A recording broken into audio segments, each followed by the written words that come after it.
And good evening, Sepmates. Welcome to the Sept of Shadows by Firelight. Tonight, there's a couple of things I want to discuss before we start the game. I won't dwell too much on those two other topics because I'm actually really looking forward to playing Earthblood again. I know it was a bit more negative last week about the game because I saw a couple of things that didn't quite line up with my view or understanding of Werewolf, but once again, that's perfectly fine. This is an adaptation, so I had to adjust my expectations and let the game do its thing, which I think I've now done, so I'm ready to, look forward to how this game sees and presents Werewolf and just enjoy the game for what it is. So I'm really looking forward to see the next phase of the game. Last week, what we did is we explored the cairn. We got to meet a couple of spirits, and we blew up a Pentex facility. So now we are going back to the Sept for the first time after we blew up the facility, and we're going to see what the next phase of the story is.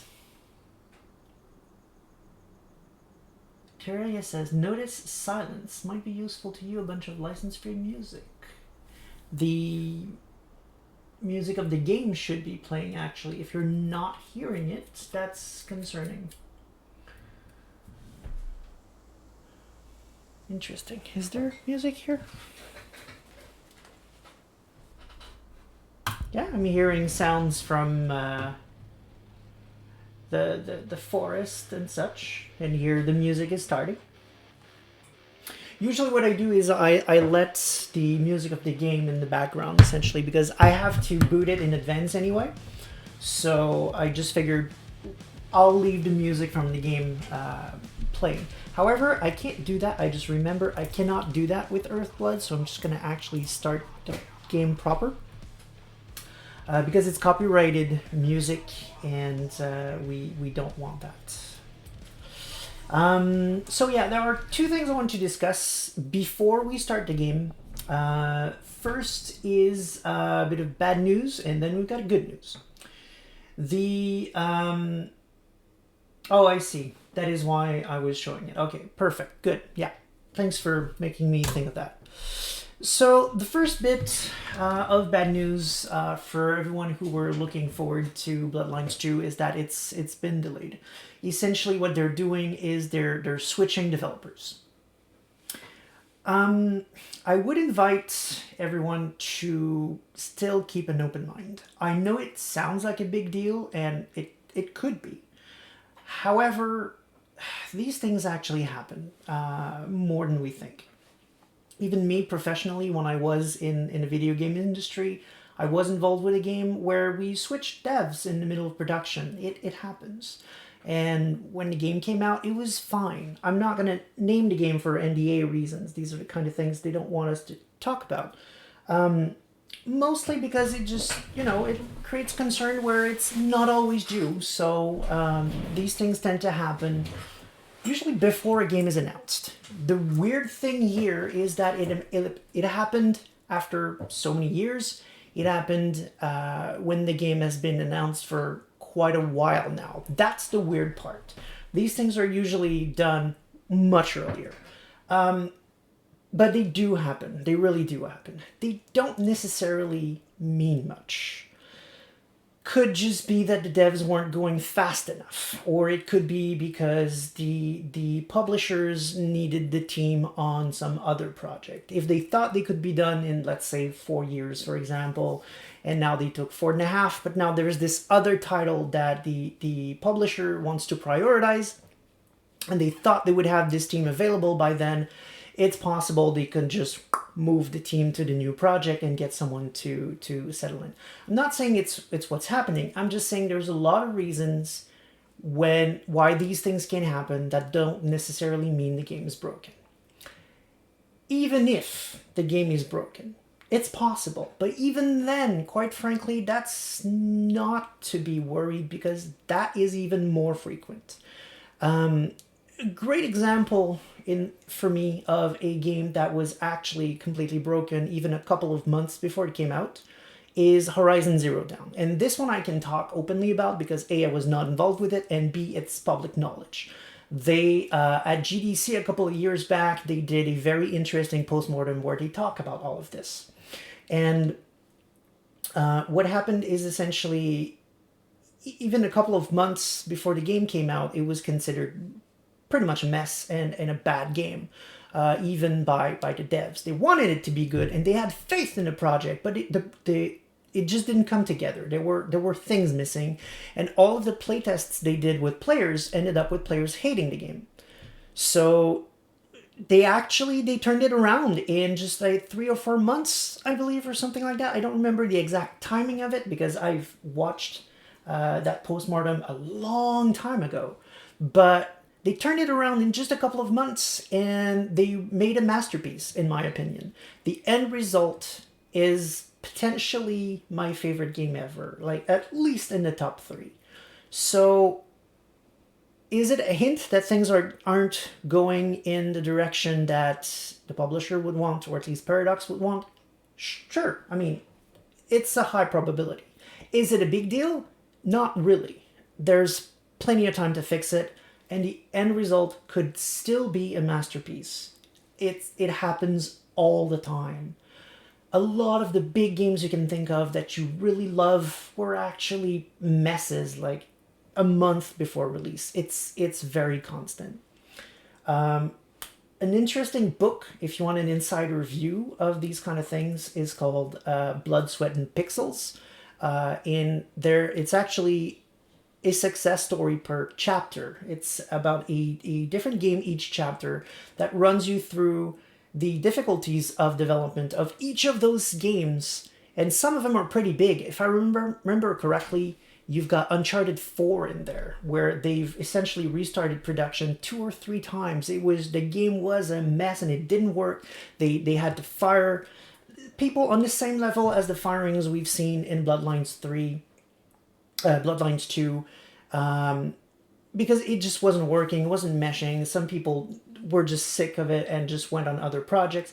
It was a mess, but at the end of the day, when it actually came out, because the publishers did not give up on it, when it actually came out, Uncharted 4 was one of the best ones of the lot. I really liked it.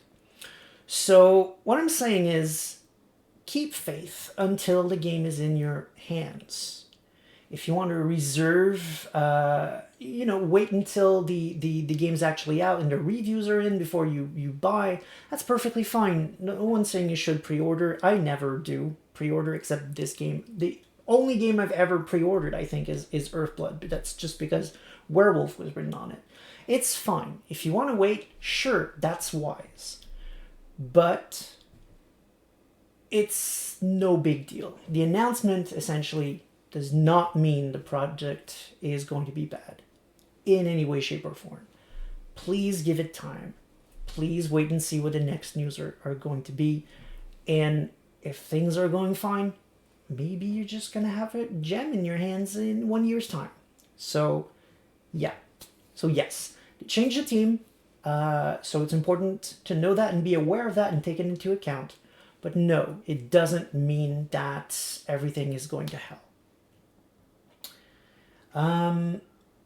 Terraria says, all I'm going to say, you're saying for people not to give up the faith for the game. What if you had no like or were even planning to ever play it unless it came back as a masterpiece? What if you had no like or even planning to play it? Not sure I understand your sentence. Right, no, I think you didn't like the original, if I recall correctly. You didn't like Bloodlines, so you're saying you weren't really thinking the game was going to be good for starters. Well, that's fine. If you're not a fan of Bloodlines, there's nothing wrong with that. Absolutely, that's okay. We're probably going to play it, so, if you want to wait and play it with me on the stream, you absolutely go ahead and do that. You're always welcome on my stream, and if it's not the game for you, that's fine. There's nothing wrong with that. All I'm saying is, just because they switched developers doesn't mean it's going to be a train wreck when it comes out. That's all I'm saying. The other bit of news is actually something that Stanil is, I think, going to be pretty excited about. I'm going to share a link in the chat for anyone watching it later on YouTube's. Of course, I'm not going to be able to provide a link. If I think about it, I'll put it in the description. But last week, OnyxPath started their new campaign. I can't say Kickstarter campaign because they made the decision of trying something new this time. They're going with Indiegogo. That doesn't matter much. What's really cool is that what they're doing this time is Victorian Mage. I'm a huge fan of the Victorian Age era, and I know Stanil also really likes the Victorian era. We actually, a couple of times, about 3 or 4 times in the past, we have worked together to organize Victorian masquerades. Actual masquerades, not Vampire the Masquerade, but having a bunch of people in a lavishly decorated ballroom, all in dresses and old style habits, dancing and masks, of course. Doing high society type thing as if we were in the Victorian era. That's an era we both really love. So I'm super excited to see that they're bringing Mage into that as well. They did Vampire back in the day, like 2 decades ago or some such. And those books were fantastic. And I'm really looking forward to seeing what they do with Mage. From what I heard, what they're trying to do sounds fucking awesome. Like, instead of just focusing on London, for example, they're trying to give you at least a bird's eye view of the entire world during that era. Also, concept-wise, it's a very interesting point in time for Mage, because the technocracy wasn't a thing yet. Back then, what would become the technocracy was known as the Order of Reason, and they were still expanding. They were nowhere near the size that they are today, and they had not been able to establish a almost worldwide consensus yet, which means mechanically things are very different. I don't know exactly how it works, but from what I've heard in interviews is that while you do have paradox everywhere like you do today, what is defined as paradoxical depends on where you are. So in certain locations, a gun might be seen as something that causes paradox because they have no fucking clue what that thing is. And in other places, throwing a fireball might be just fine because they expect it to happen. Well, maybe not fireballs, that seems a bit extreme, but for example, things like a shaman, a dream walker, doing weird rituals that lets them cross into, or at least send their consciousness into other realms and stuff like that might just be seen as everyday occurrences. So depending on where you are, you can do different things more or less easily, right?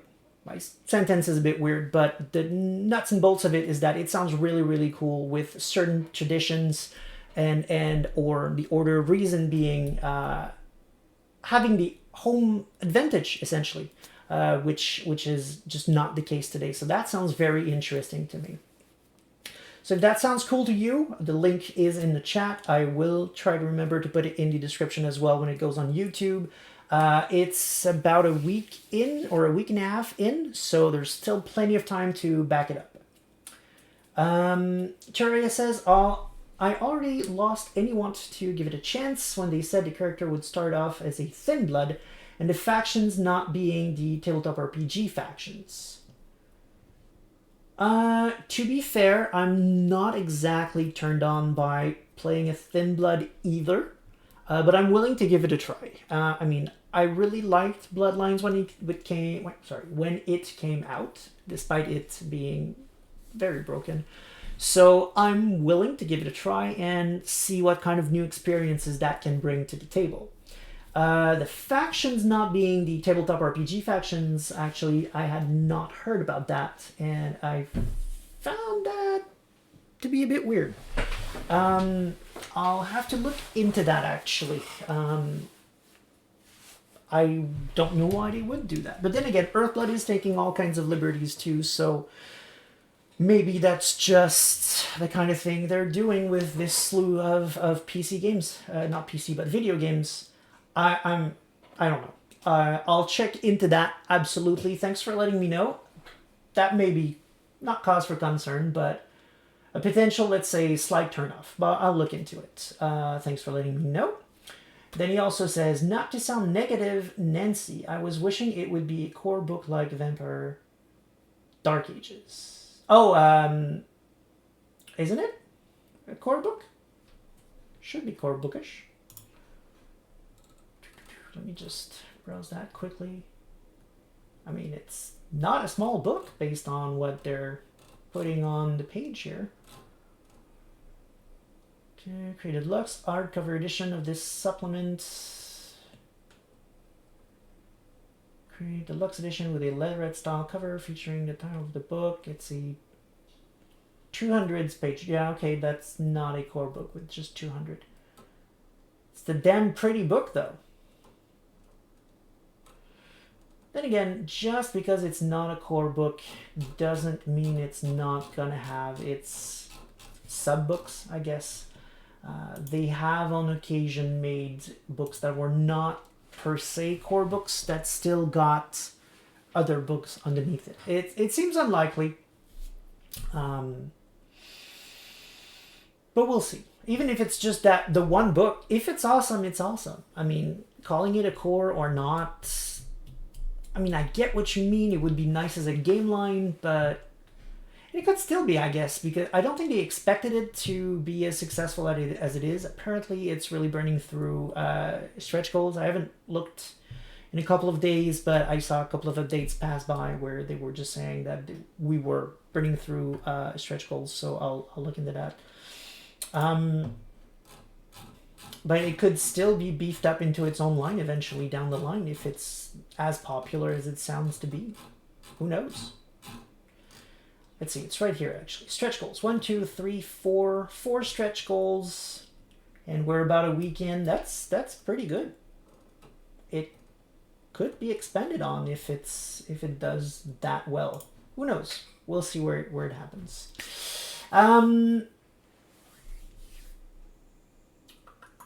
Zankovic says Diablerie time, because then you won't be a thin blood. I don't know. Does it work? Can you just Diablerize up a generation and that logically that would make sense? Yeah, sure. If the game allows it, we'll see. Then yeah, you will Diablerize a character of your chosen clan. I got a confirmation they're not redoing any base rules. Yes, that's true-ish. If you're talking about mage, because they kind of don't need to, because the spheres are pretty much explained in the core book. You don't really need to get back into that. It's the spheres, so you can do anything all the time, forever. So I mean, mage is mage. It's really complex, but when you get right down to it, once you've read the core book and you understand how the spheres work, you don't really need to revisit them in other books. So I guess we'll see. But they are, however, doing some mechanics I can confirm because I mean, I've heard it in the interview on the Pathcast on Friday, where again they explained that they're pretty much redoing the paradox as I have previously explained. So they are going back into some of the rules at least.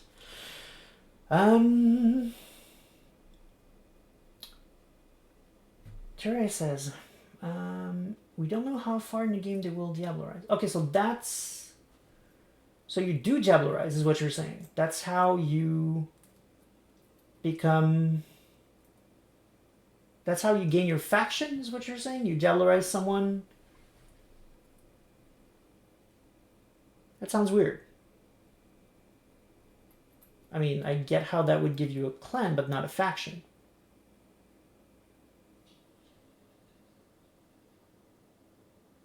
Correct. Staria says, what I was saying is Vampire Dark Age had a reprint of all the rules. It was completely standalone. Okay, that's what you mean. Yes. In that sense, that's true. You would technically need the Mage Core book to run Mage Victorian. That is true. Again, because it's the spheres. If you know how it works, you don't need to revisit them. So if it's in the core, they're not putting it back in the new books. But if you don't have a core book for Mage, yeah, that would be weird. Yeah, it makes sense. You need both. In that sense, I agree with you. It's a bit problematic for anyone who doesn't have it. And it's considered part of Mage 22. So if you have, for example, Revised at home, I don't know, you might run into some incompatibilities, I suppose. I'm not a huge Mage geek, so I don't know how much they changed for the 20th anniversary edition versus the editions prior. From what I read, because I've read about half of the Mage Brick before I could just not keep going anymore because it's a monster of a book. It seemed pretty consistent with what I read before. So if you have a previous edition, you might be just fine, but you're definitely going to need a good grasp of the spheres and how magic works for sure, because they're not going over that again in Victorian Mage. A Thin Blood Diabolarize and becoming the clan of the person Diabolarize is base V5 rules for Thin Bloods. Okay, cool. Alright. So it is absolutely something that's in the rules. Okay. Good. So that seems like we are done talking. That was already more than I planned on doing. Let me just tell my phone to leave me alone. Do not care what you have to say right now. Here we go. So, putting my headphones on, and let's dig our claws back in Earthblood. So, right. Imagine you'd like to see your daughter before anything else. She'll be in Ava's quarters, I'm sure. Right. Okay, so here we were. We can't because it's locked. I will have probably forgotten how this game is played almost entirely by now, by the way, so please be patient with me. I have not touched this game in 2 weeks, and I only play for a couple of hours every week on the stream. I don't play off screen, so...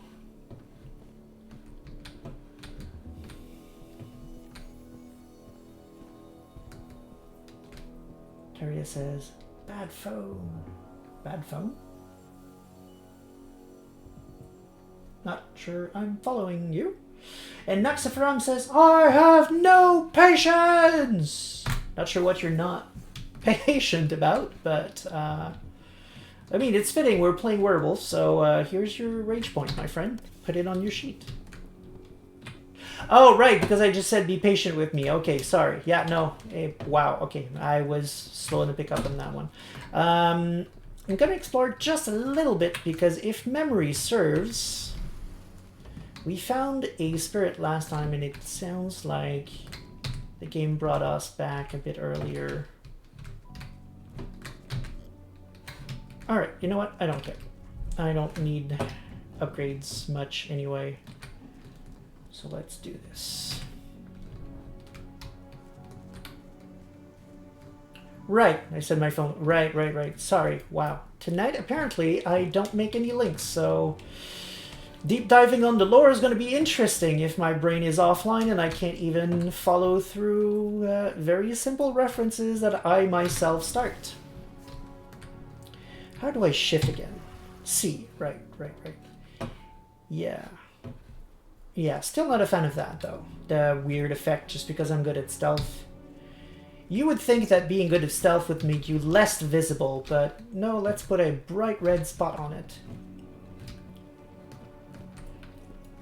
Okay, so I've been told by a friend that whenever I successfully do anything in the game, I should go back to the Sept as soon as I can and talk to everyone.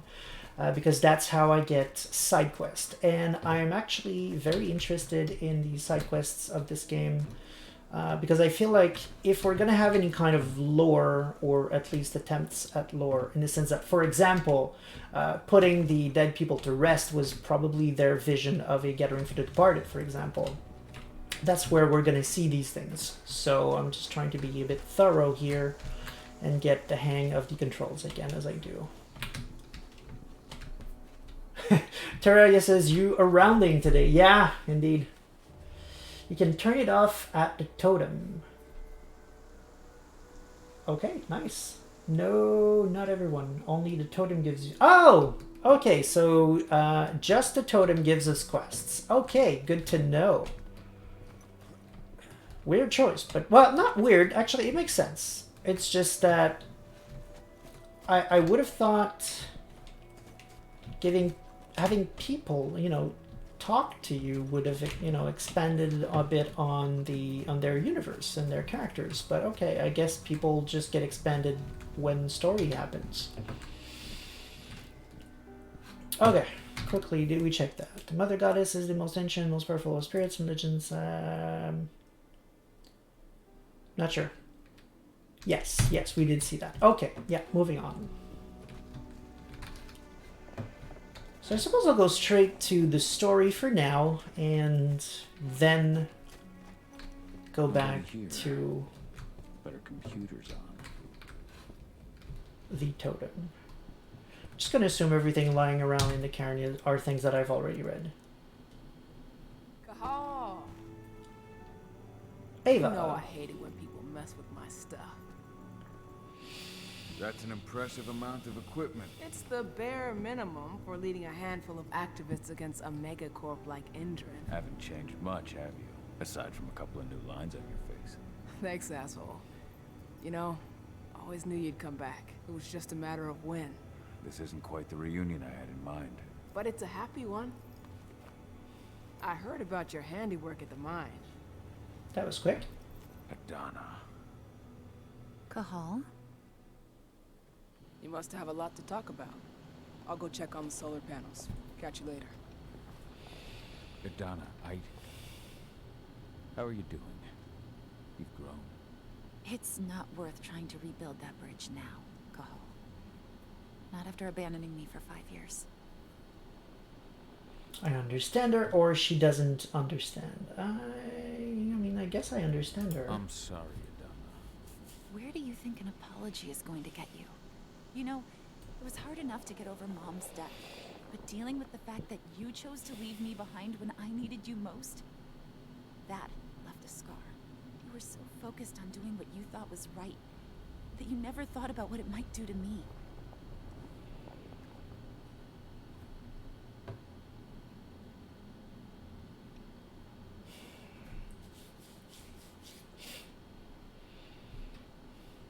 You know, Fianna are not exactly known for being understanding types, and neither are Arons. They're more passionate.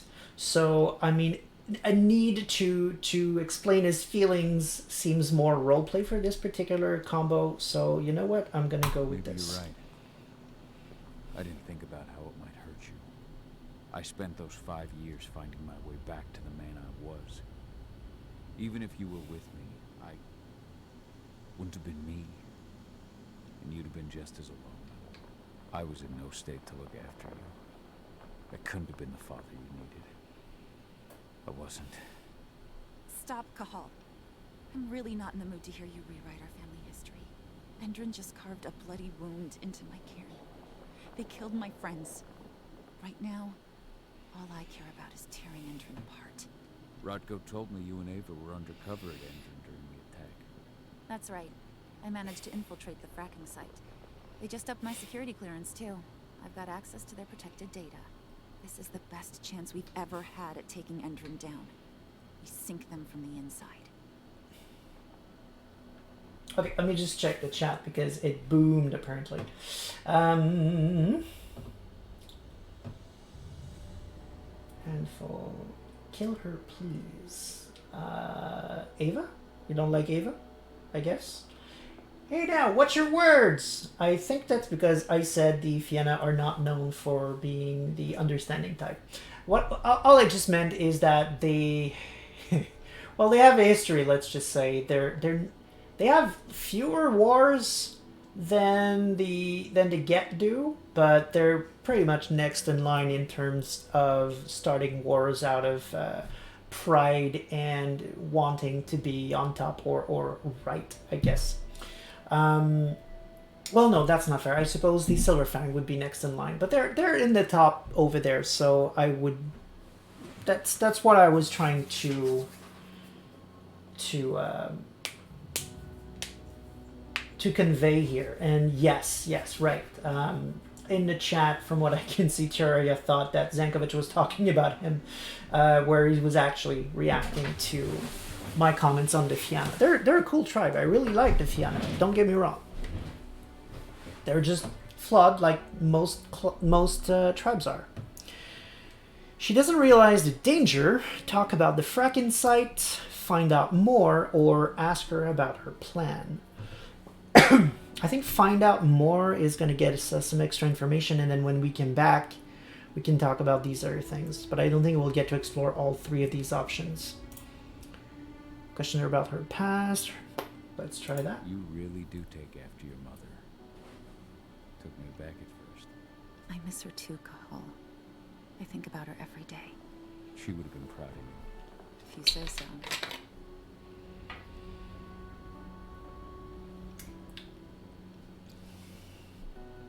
Let's say she makes me I'm proud too. That's nice of you to say and all, but I know you didn't want me to follow her path. That you wanted me to be a warrior like you and Rodko. I don't know about that. But Garu's life has its share of problems too. I can't blame you for following your mother's example. She really was exceptional. She sacrificed herself for Gaia. And she didn't abandon me, so you know. Why is it yellow? Is it because... Oh, it's probably because I've already chosen it, right? How was it with Rodko and Ava? Honestly, it was hard at first. Rodko was... He was really mad at himself. Over you going away. Over Mom's death. He obsessed over my first change. Trained me for months and months. But as we trained, I started thinking, I don't want to go through my first change. Are you scared? Fuck no. I just don't want to be a Garu. You're all too unstable. Mom wasn't a Garu, and she was one of the best fighters the Cairn had ever seen. I think that's why I drifted toward Ava and her way of doing things. Fortunately, Rodko mellowed out after a while.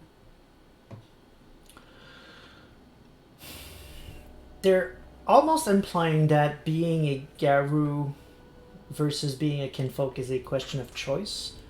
It's not.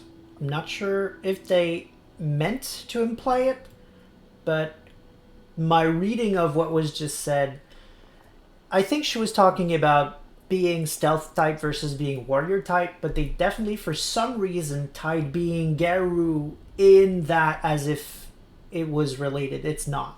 You can be a fighter, you can be a stealth guy, or you can be a kinfolk and you can be a Garu, and any combination of those things. And more, actually, because there's 5 auspices.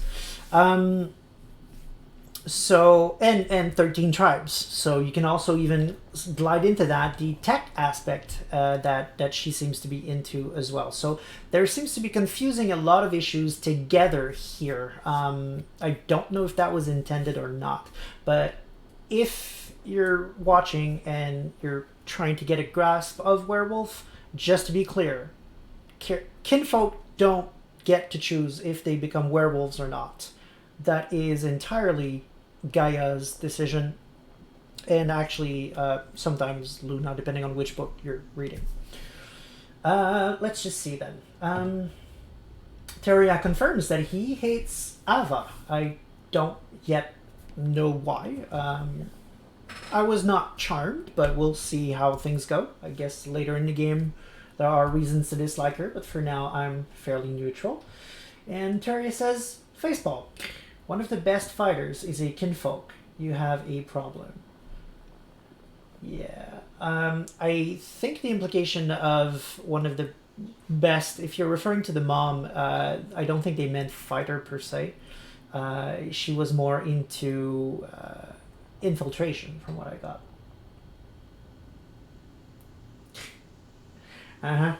Terry says, no, there's only one auspice. Don't you know Geru can only be fighters? Well, I mean, Kahal does... Most of what he does is sneak around like a Ragabash. And also, he spends a lot of his time talking to spirits like a Thurge. And when things go really wrong, only then does he do, the Aaron thing. So far, we have Arons do pretty much all of the auspices anyway. So, Oh, and he even speaks for the dead, which is a Galliard task. So, we're just missing Philodox here. So, Okay, so we're good for the chat.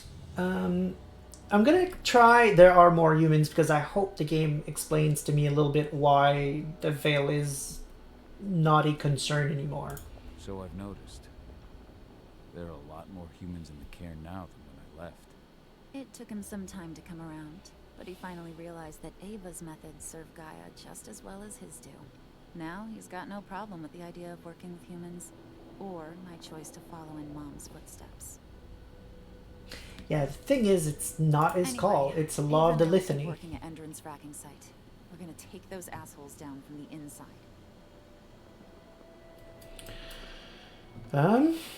Let's see. I guess I'm going to be professional about it. Like, I'm going to focus on the plan because that's just going to piss her off and drive her away. And ask her about her plan sounds like... I mean, those two seem particularly similar. So I guess I'll try one and see if I can back to the other one. It was a rush job. They'd set it up and posted guards before we had any time to react. It's a danger to nature and the spirits alike. Those sites are one of the greatest threats Gaia faces today. It hurts my heart to work there. But I also know that I'm the best chance we've got of putting a stop to it. Soon.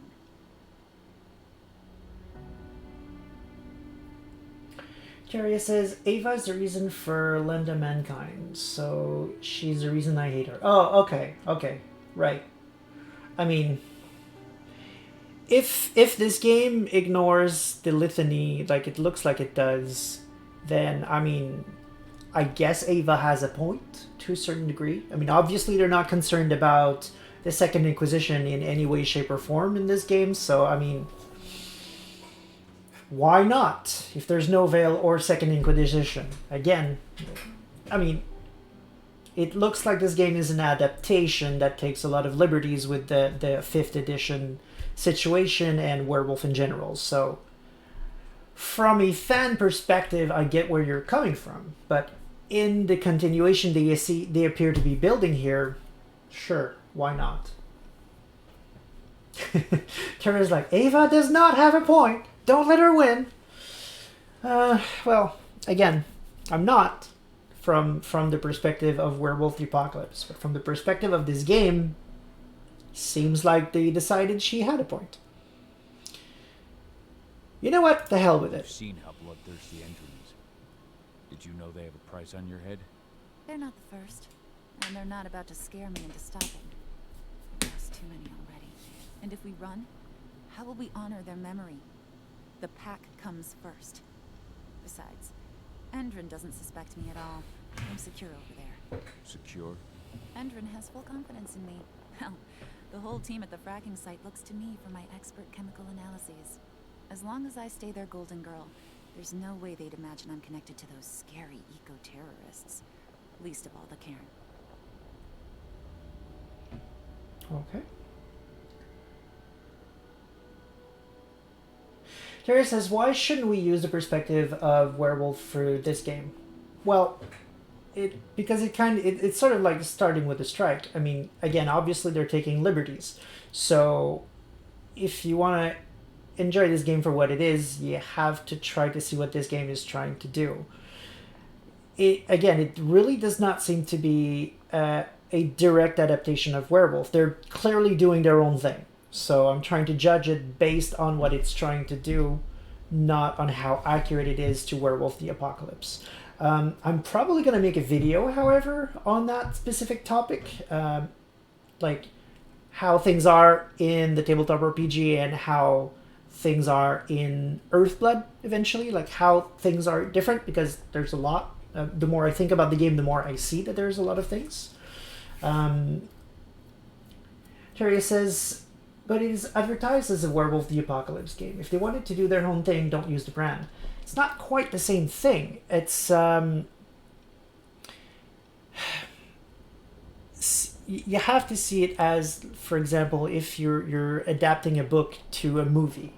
I prefer my adaptations to be more accurate than this is, absolutely. And as I said a couple of weeks ago, you can absolutely do adaptations that are extremely accurate. The movies Lord of the Ring have proved that, and there's a reason why it's been as successful as it's been. I personally think that's the correct way of adapting a thing, but there is a very strong ongoing opinion, both in Hollywood and in video games, that for some reason, despite obvious proof to the contrary, that you can't ever just adapt something exactly as it is.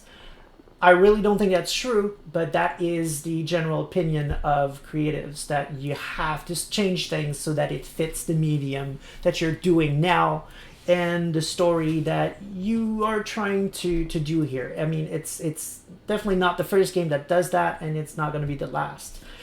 They decided to go that route, so I have to respect that, and I have to see it in that particular light.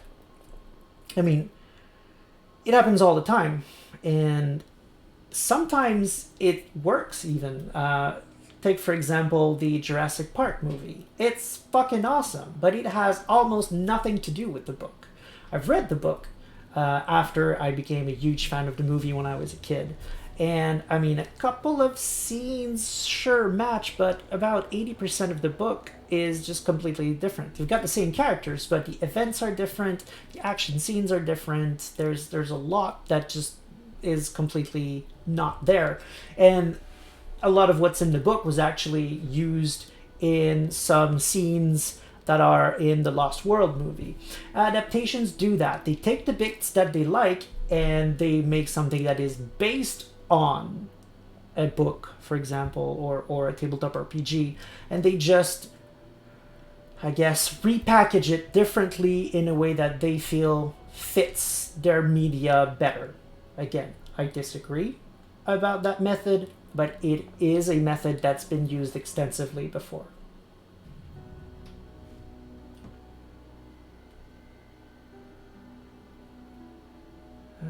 People hate on non-accurate adaptation. Why are you giving this game flack for completely throwing... Well, it's not completely throwing it to the wind. Come on. You don't have to respect it. And I will shut up. I'm just distracting you from the game. I mean, I'm not saying I don't respect your opinion, and I'm not saying that I would have preferred, like you, that they were a lot more accurate. I'm just saying it's a different take.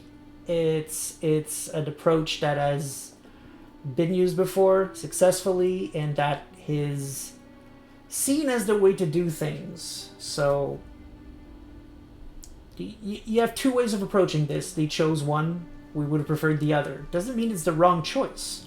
It just means it's not what we wanted out of it, and that's fine. Sink entrance from the inside. And how do you plan on doing that? A while back, Ava, Rodko, and I discovered that Endron's injecting its new recruits with a special serum that makes them more... everything. Yeah, I saw it myself when I was in their training center. The injection transforms people. Makes them stink of the worm. There's more to it than that. When I first joined Endron's ranks, I was trying to figure out what was going on with their biofuel project. But while I was analyzing the formula for the biofuel, I noticed an encrypted molecule within it. No employees have access to its composition. That same molecule is in the substance they're injecting their troops with, as well as another project, the Earthblood Protocol. That's the title of the game. It's weird though, like they're talking as if humans that smell of the worm was a new thing. Like, have you never heard of Fomori? That's weird.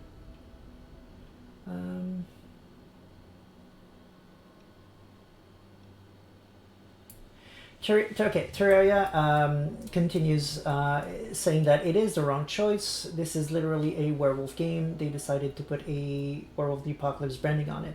They did the same thing with Redemption back in the day. That, I mean, I get this is not the game you wanted, but it's the common practice. What do you want me to say, bro? I mean, it is a common practice. It's based on a particular brand. It happens all the time.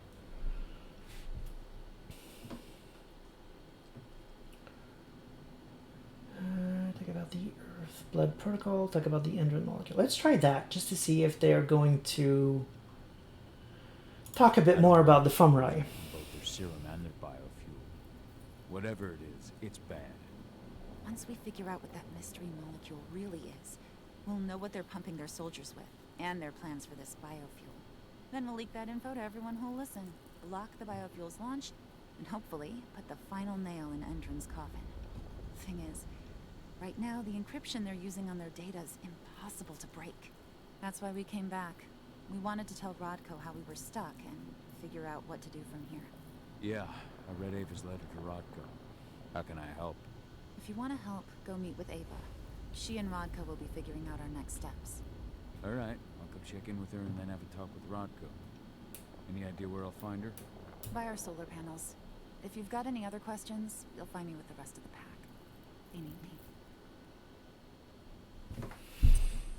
me. Okay.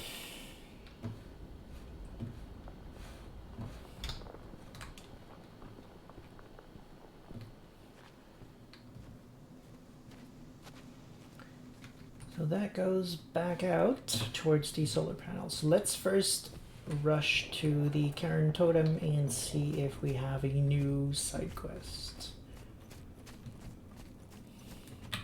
But let's do it in Lupus. Oh dang, that's a lot faster. There's still a long way to go. But life's picking up again in the cairn. Ludmilla, I hope you can see this. Wherever you are. I can't get my head around the fact that we just buried Ironwind. Me neither.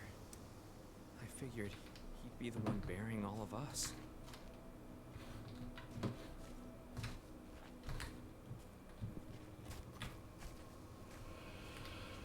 How do we look into... Okay. The Umbra again. Yevhen's strength will not last forever. He needs your help. Okay.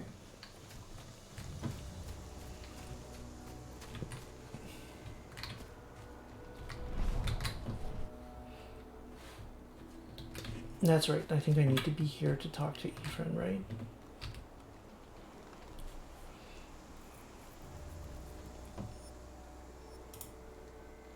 The guardian spirits of the forest. They have slept for too long. They must be stirred from their slumber. They must lend me their support against the worm. Find them. Remind them of their duty. And return to me when it is done. That is 100% a third quest. Also, definitely something that should be done by someone who actually has a station in the Sept. The Master of the Rite is usually the highest ranked Thurge in the Sept that tends to make the deals with the spirits, and then you've got the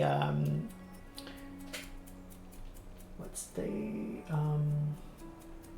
janitor type that I tend to call it. What's the name of the station? Not the Guardian, not the... Jesus, what's the name? I'm sure chat will correct me in a second, but there's a position in the Sept that essentially makes sure that the Septs remain clean and that all the spirits that are on it are happy and cooperating well. There's literally Sept positions who does exactly this job. So I'm a tad confused here, but okay. Keeper of the Land. Yes, thank you so very much. Staniel and Nomad both at the same time came to save me. Okay, so how do I do that though? Like, there's no map. The objective over there is clearly still my main objective. I hope. What is that? Last, old Magnus. Your memory will stay with us, always. This is Sniff Sniff. Yay, we got points. While I'm here, let's try to take a look. No, that's still my main quest. Can I, I don't remember. Do we have some kind of inventory? Okay, mission, secondary objectives. Calm the guardian spirits of the forest. I have got 4 spirits I guess I need to find and calm. Okay. So is it just me walking around the sept trying to find some invisible stuff?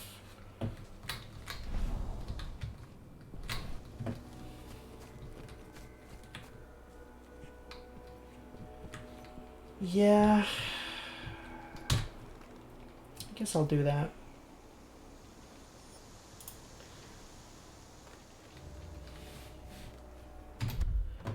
Sorry, chat reminded me that I can essentially reset all of that so that I can no longer glow.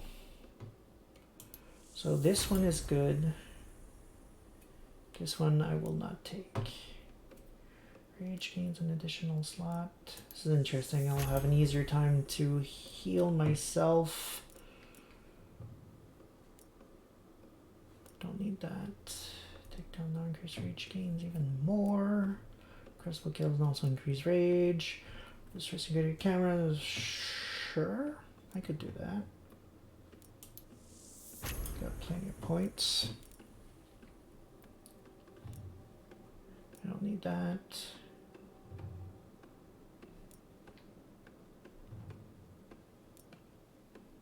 Okay, let's go take healing the... Ouch. That was costly. But now I heal silver. Knock surrounding enemies down. Sounds interesting. Inflicts damage. Dance of the wind. Carnios unleashes multiple rotary and unstoppable attacks. Oh, unstoppable attack. That's an interesting thing because I felt like a lot of things were stopping me. Like mostly the zap, the lightning thing was a bit annoying. Okay, those sound like good ones to get eventually. Successful hits. Okay, eventually I might get that. Heavy. Oh, agile stance, heavy stance. Okay, I see. I'm not a huge fan of heavy, so most likely I will not put points in this. Okay, and these are when I'm in frenzy. Okay. Okay.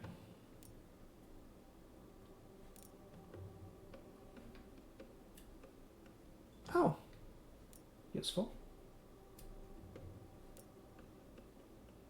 I'm gonna try to use frenzy a bit more, so a free heal is interesting to me. Top left. Electric bolts? Is that what you're trying to hint me towards?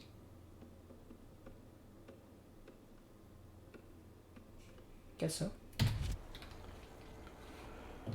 Okay. So let's go everywhere except where my friends are.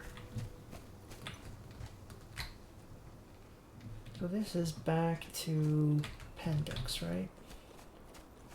Oh, actually, where is this? Okay, this is Pentex. But there's this building there I have not gone to.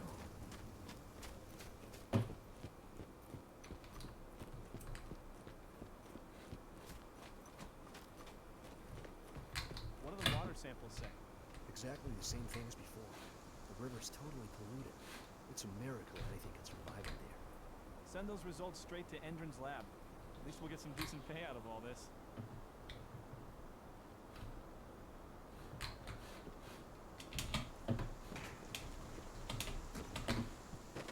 That looks like a spirit.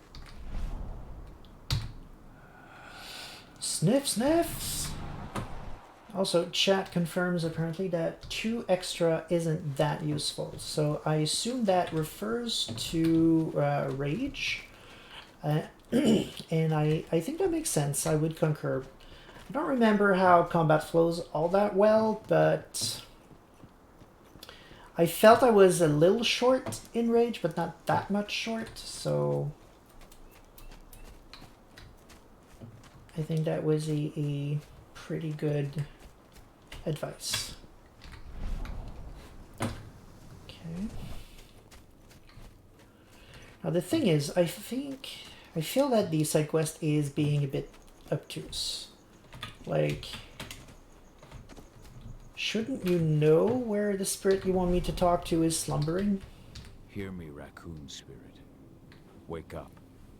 Answer Ifen's call. The Raccoon worm has spirit. taken advantage of my slumber, but no longer. Ifen can count on me. Okay, that was not a raccoon spirit.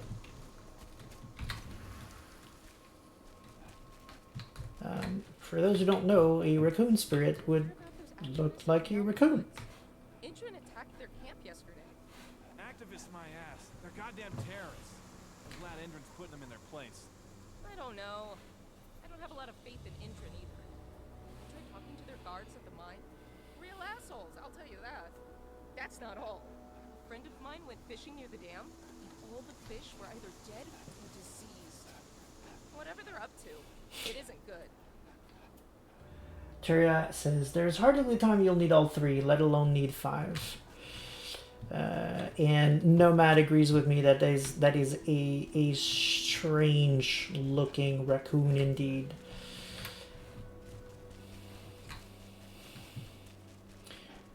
Well, good news is the zone is definitely bigger than I thought it was. That's good. I mean, it's probably not really big, but... Help Ifen to fight the worm. Thank you for shaking me from my lethargy, warrior of Gaia. Ifen can count on me. So I suppose they're trying to go with, I spoke to the spirit of this animal that is currently in front of me here. That is also definitely adapted because, once again, but well, spirits can look different from what they're actually representing. That's a thing. It absolutely can happen depending on a lot of things. But I mean, you would you would have some resemblance at the very least, which is just not seen here. They seem to be using essentially the same visual for every spirits. Again, that's where adaptation comes from. They probably did it to save budget on design, that sort of thing. I get it. Oh, well, this one's a little different. But if that's supposed to be the spirit of this tree, for example, then that should be a glade child. There is a particular spirit that exists that represents tree spirits, and that's a cool design, but that is not a glade child.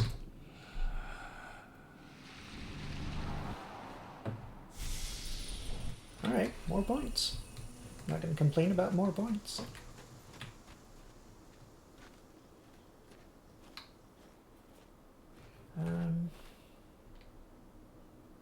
Someone says they did not have the budget to personalize spirits. Sad. Yeah, I mean...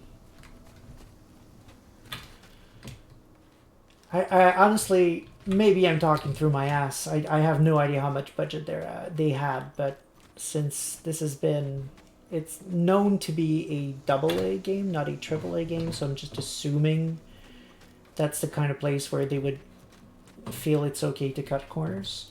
As for Terraria, he says that I'm still missing the point that he was actually referring to bolts, not rage. So what did I do with bolts?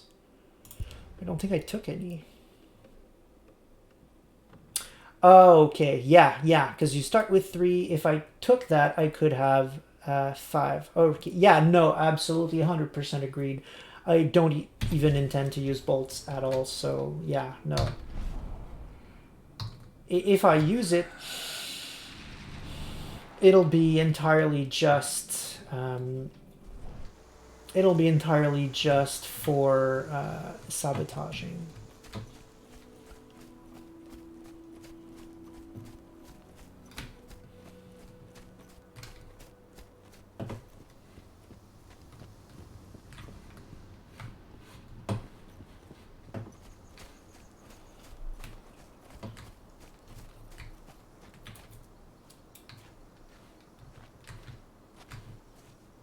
When I think of what they did to Leandra, I just hope we can help smooth her passage into the world beyond. Were you the one who buried Ceres? You truly honored her legacy. It's the least we could do. She was always there for us.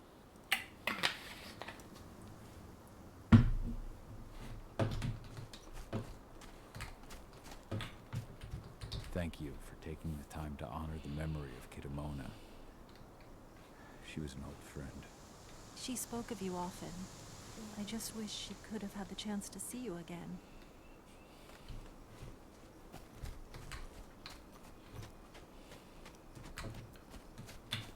Okay.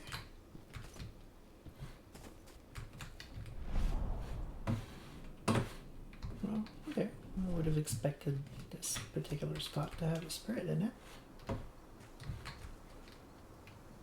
This takes me back to Antron.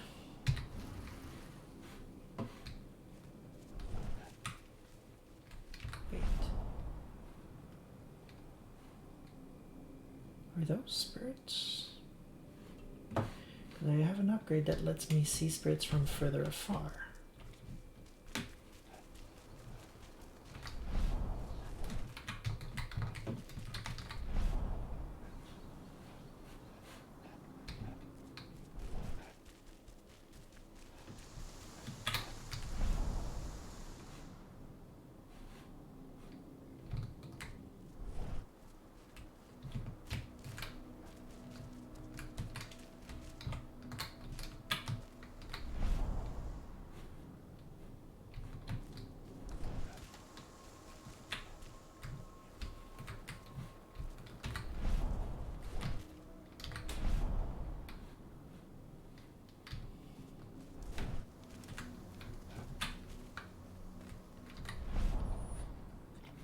They are spirits.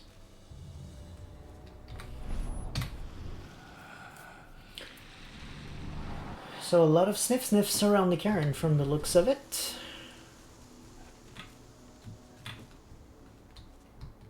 How are the spirits? Still alive, at least. The influence of the worm has weakened them. If we keep fighting back against Endron, though, his influence will shrink, and the spirits will regain their strength.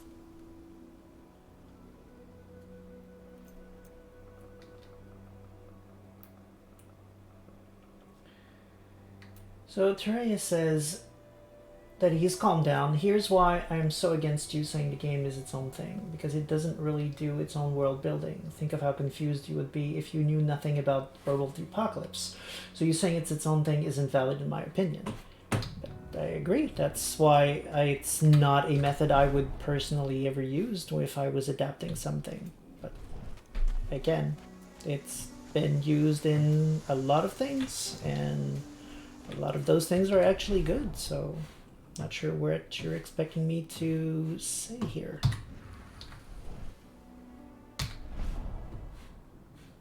I mean, at least it's not Mario Brothers movie level of just doing whatever the fuck it wants, right?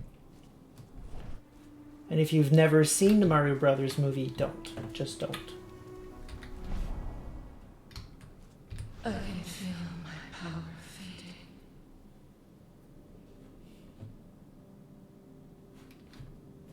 Was that not a spirit? Guess that was not a spirit. Well, it's a spirit, but not one of the ones I'm looking for.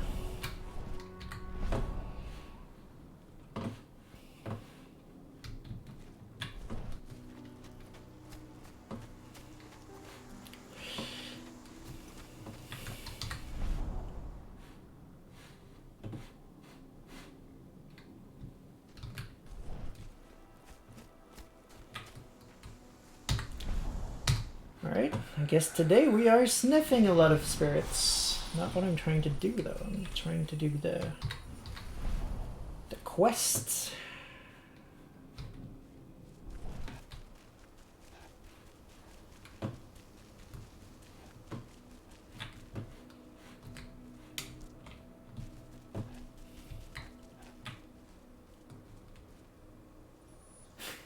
Marvel Brothers movie is a pretty apt comparison in my opinion.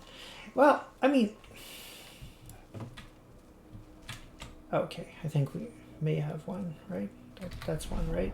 Please be one. Nope. Damn it. I mean, that is why I don't like loose adaptations, to be completely fair.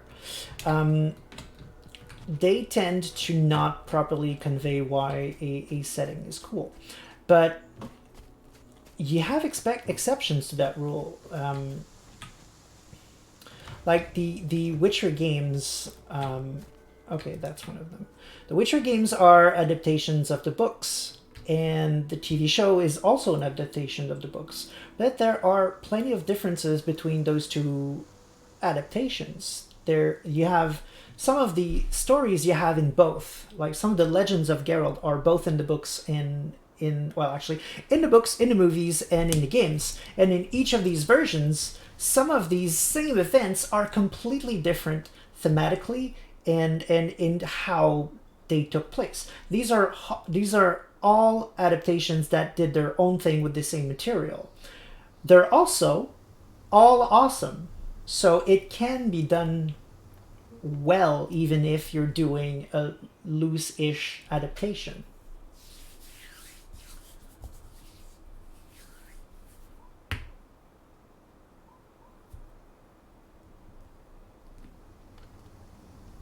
Those movies that did it well, did it well. The game did not do it well, and I don't think even if you did it well, you should be able to complain. I'm not complaining, actually. I'm letting the game do its thing.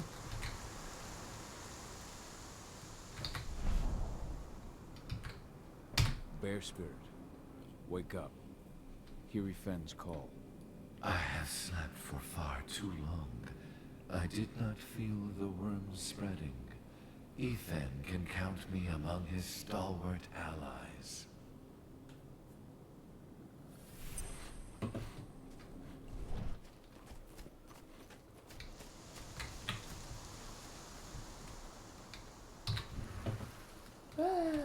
Boom. So I guess what I'm looking for are animals. We probably just didn't see the raccoon next to the spirit that one time. So if I can find an animal, there should be a spirit next to it. That's what I'm getting here. Okay, so I'm back here. Let's see if there's anything down here.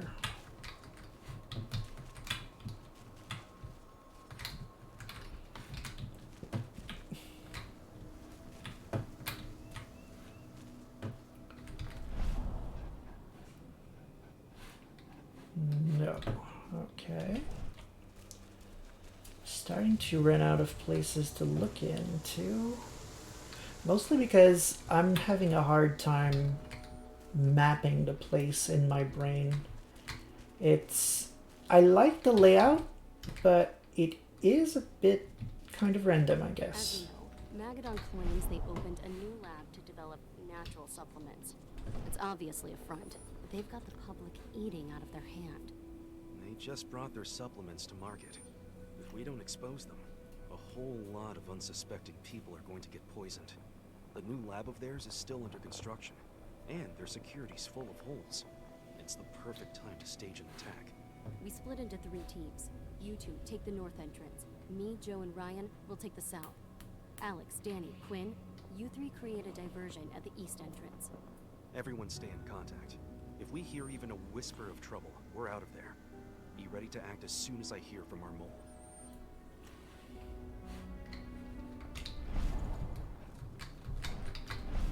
Every step the forest loses is one the worm gains. Are you the last one? Nope. Damn it. Yes, it can, but the game doesn't, so I don't get your point in trying to defend it by saying it's its own thing. Well, I guess we just don't understand each other then. Which is fine. If you'll allow me, though, I would like to move on to a different topic. I mean, if I don't know how else to explain it, so... This is horrible. I'm sorry, Adana. What is it, Cahal?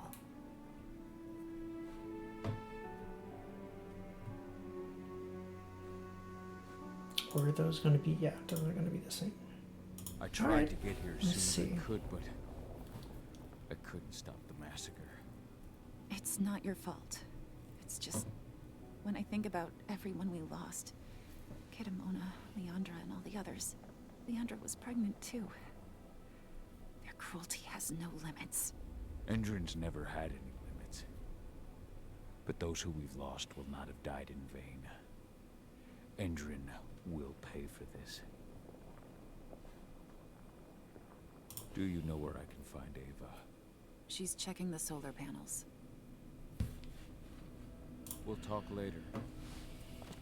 So I have not seen my daughter in about 5 years, and I'm just gonna be content talking to her for about 2 minutes. Okay.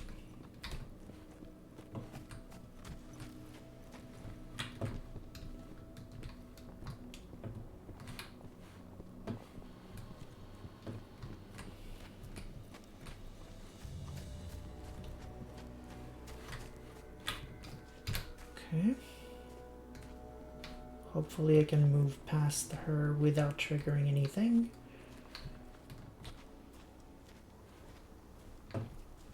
Okay, good. Why am I Hamid again? I swear this game.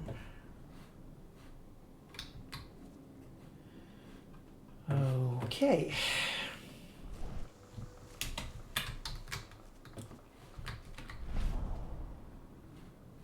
No spirits over there and a couple over there.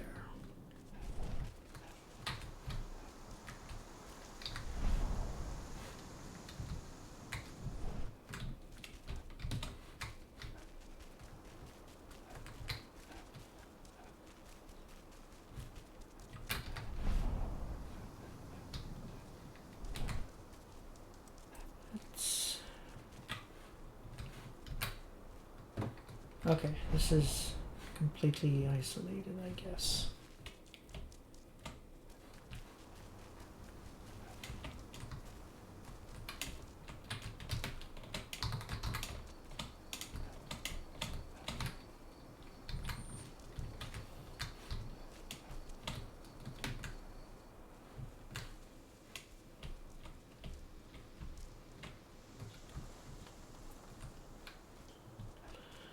Okay, so we're back here. We're still missing one of the spirits.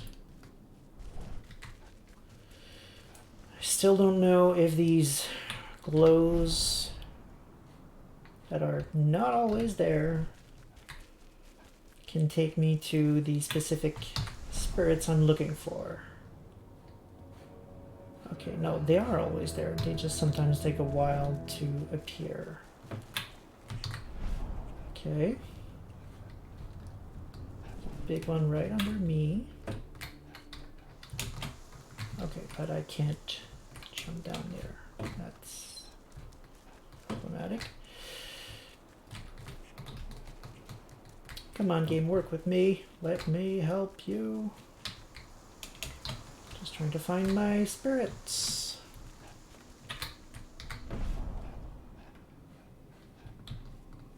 Okay. You seem to be a spot, right? No.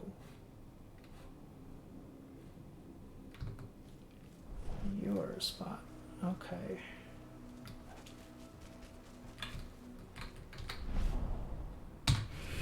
You're a sniff sniff. I'm not looking for sniff sniffs.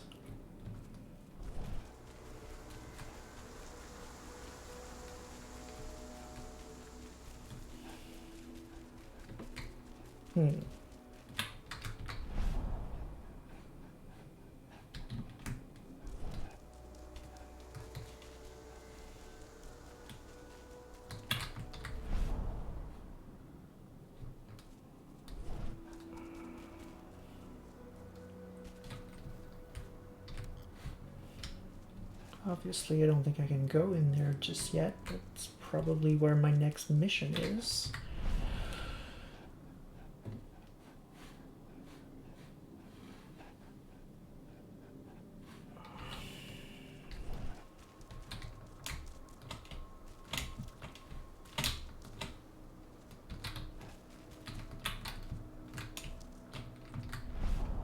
There it is. Well, not the one I'm looking for, but at least the glow.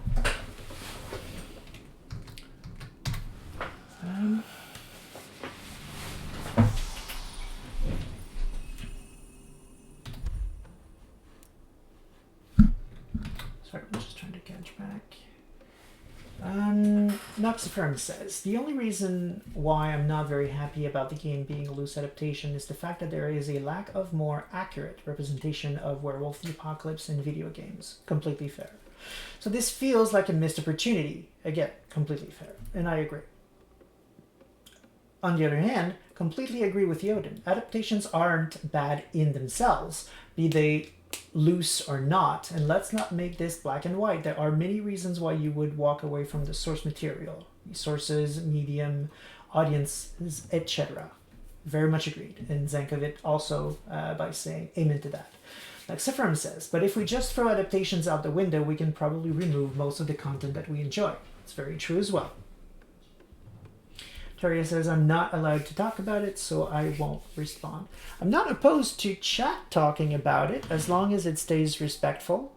It's just that I personally have said my piece about it. Right now, I'm most concerned about trying to make the stream entertaining and finding the goddamn spirit I'm missing. Because, I mean, it's... At this point, it's not really about the game. It's about how much liberty can an adaptation take, and I don't think there's a definitive answer to that. It really depends on a lot of things. There have been adaptations who have taken quite a lot of liberties and yet have been extremely successful. Once again, Jurassic Park. So it can be good or it can be bad. I will, however, side strongly in Nuxifram's side, in the sense that here I think it would have been better if they'd stuck to the source material more, if only because there's already so much confusion when I talk with people about Werewolf. There's so many misunderstandings and opinions out there about what Werewolf is from people who've read none of it.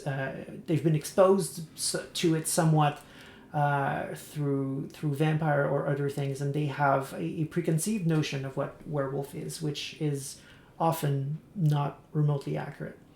And I feel the game here doesn't help us, Werewolf players, in that sense that they're not necessarily giving a bad view. They're just giving a completely different view that was not even in the conversation before, which is definitely not helping, let's say, lore keeper type personalities such as myself who are trying to share the lore and get people to know more about Werewolf. This is really not helping me do that. So on that front, I think it's unfortunate. Also, the world of Werewolf is already rich and interesting. I don't think there's any reason to create new things. I mean, sure, you can create new things in books. What I'm saying is you don't need to change much to adapt it. There's already so much to pull from what's already there if you just look for it. Again, there are, however, as Nuxiferum says, all kinds of good reasons why you would adapt. Budget being what I think a lot of the reasons were for this particular game. It's obviously not a AAA game. You can see it pretty much from the get-go. So, sure, they're going to have to make some changes based on that. So, I'm kind of okay with it. I've learned to make myself okay with it because I'm not going to have the perfect adaptation that I wanted. I mean, let's be honest. We all wanted this to be like Naughty Dog level of a game. But that's not going to happen. So this is what we get. And this, I see it more as a stepping stone to something better. For Vampire, we had Redemption before we had Bloodlines. Redemption was more of a proof of concept. It was an extremely loose adaptation. It did a lot of things very wrong lore-wise and mechanics-wise. But it paved the way to Bloodlines, which was a lot more accurate. Still not perfect, but a lot more accurate. Or at least accurate enough that for me as a Vampire fan, I had pretty much the game that I wanted. So, thinking on long term, I'm okay with this game because I see it, once again, as a stepping stone, paving the way for the next Werewolf game, which hopefully will be a lot more accurate and much less of a loose adaptation. That's pretty much all I got. Okay.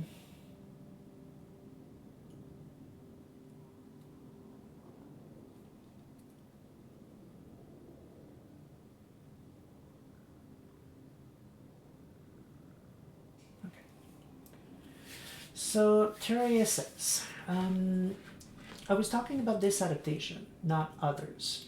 And this was a horrible game with a horrible adaptation. But there isn't good reasons for half the changes, and price has no effect on the changes. No, I didn't want that. I wanted a fun game. I didn't even think on the level of Naughty Dog. I understand you're not talking about other games, you're talking about this game, but why should another license, any other license, be allowed to be loosely adapted and still be good? And Werewolf doesn't. Where do you put the line? That's what I'm saying. They put a line somewhere. They tried it. King Brawlers, nice. And I mean, it could have been for. I mean, I'm sure they tried to make a good game, or at least the best that they could with what they had. Creating something is a gamble, and sometimes you make the right gamble, and sometimes you don't.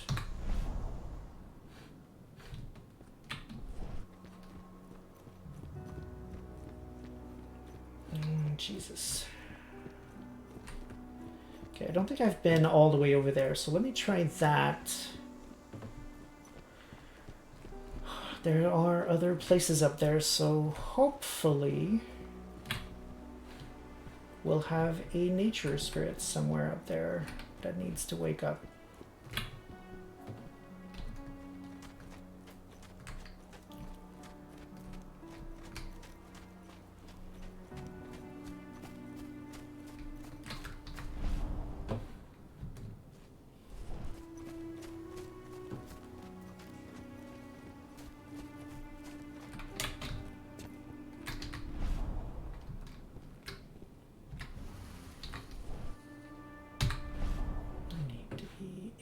Wolf form to see spirits.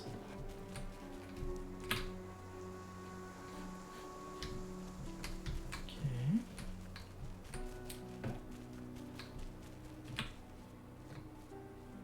Well, you're a spirit anyway.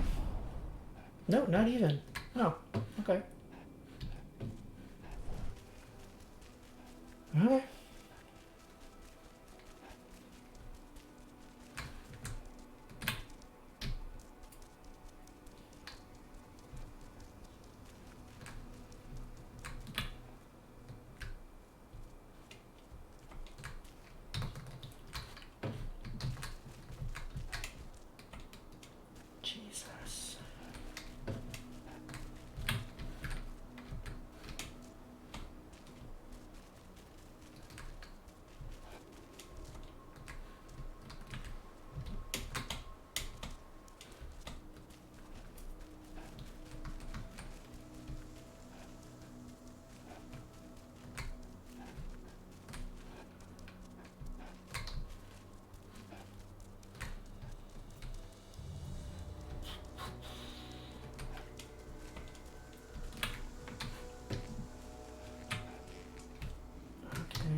sniff, sniff up there.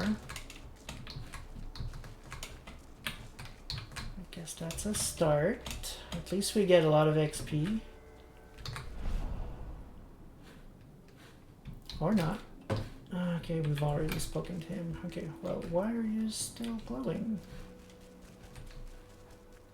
That does not really help.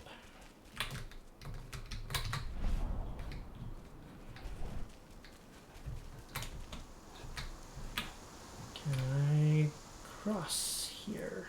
Yes.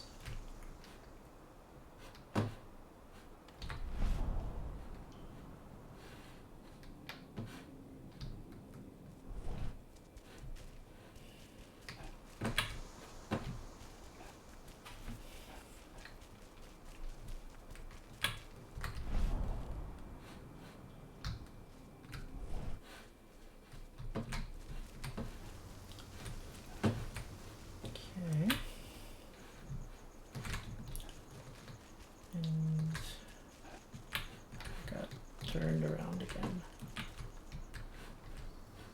Where's the log I crossed? I crossed a log to get here. Okay, there it is. Come on. Leave the... Okay, stop hugging the tree. There we go. This might be climbable? No. Okay, I have no idea where the last spirit is. That is the bear. I've spoken to the bear. Okay, well, screw this. We're doing the story. We'll help Efren another day, because I've lost already way too much time on finding those spirits. And I assume all I'm going to get for my troubles are a couple of XPs, which I don't really feel the need for anyway. Ah, boy. While I'm trying to figure out how the heck I'm supposed to get back to town or the sept, chat says, Nuxaparam says, Bloodlinks 2, sadness in my heart. Heard a bunch of devs were laid off following the recent news about Hard Suit Labs. If this, Terra says, if this was a good game, I might think different. Terra says, this right here is an example of what this isn't a good game. I actually agree. This is not good design. Vague, very vague directives, and just extremely confusing map. It's a cool map, but if you want me to find things in it, try to be a bit less obtuse about where you put stuff, or you know, give me a little bit of a chance here, because right now, I mean, I have a power to see spirits from afar, and I have no clue. As in, it's not even helping me a little bit, not even a bit. That, I have to agree, is not cool. I mean, it can be appropriate in some games to make people search for things. It's not always a bad design. It depends on the mood and the feel you're trying to make. Here, honestly, the way it's been done kills the mood instead of participating in it. Because right now, essentially, all of the action has boiled down to fuck all, zero. It's not an adventure game where I'm expecting to search for a specific thing that's lost. And I would also venture that, you know, I'm a freaking wolf. I should be able to track shit down with smell, and I can't. So, not exactly impressed by this particular quest. Also, it's lazy. Let's be honest. This is a fetch quest, and fetch quests are the laziest form of quest design ever. And so far, all of the side quests that I've seen have been fine for of this. That's, yeah, not ideal. Terria says, why doesn't a bad game with a bad story is a loose adaptation not get the same love as a good game with a good story that is also a loose adaptation is your answer? And if it was a good story, people still comment about the source material.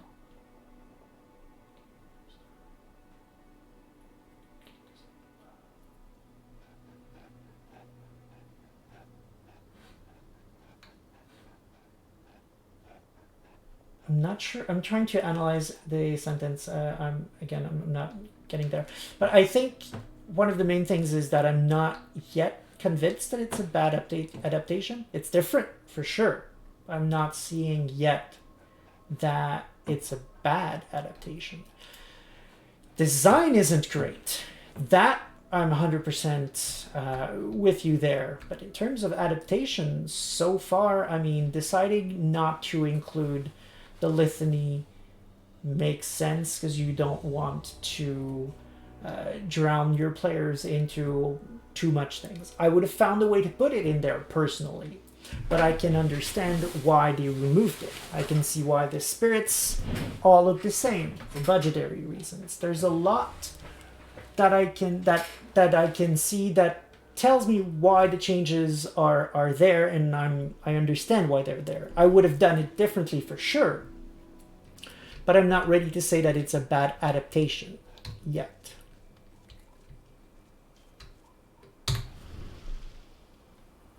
How you doing, big guy? Figured I'd get out of the way, let you catch up with 80. Though, from the look on your face, it doesn't look like it went well.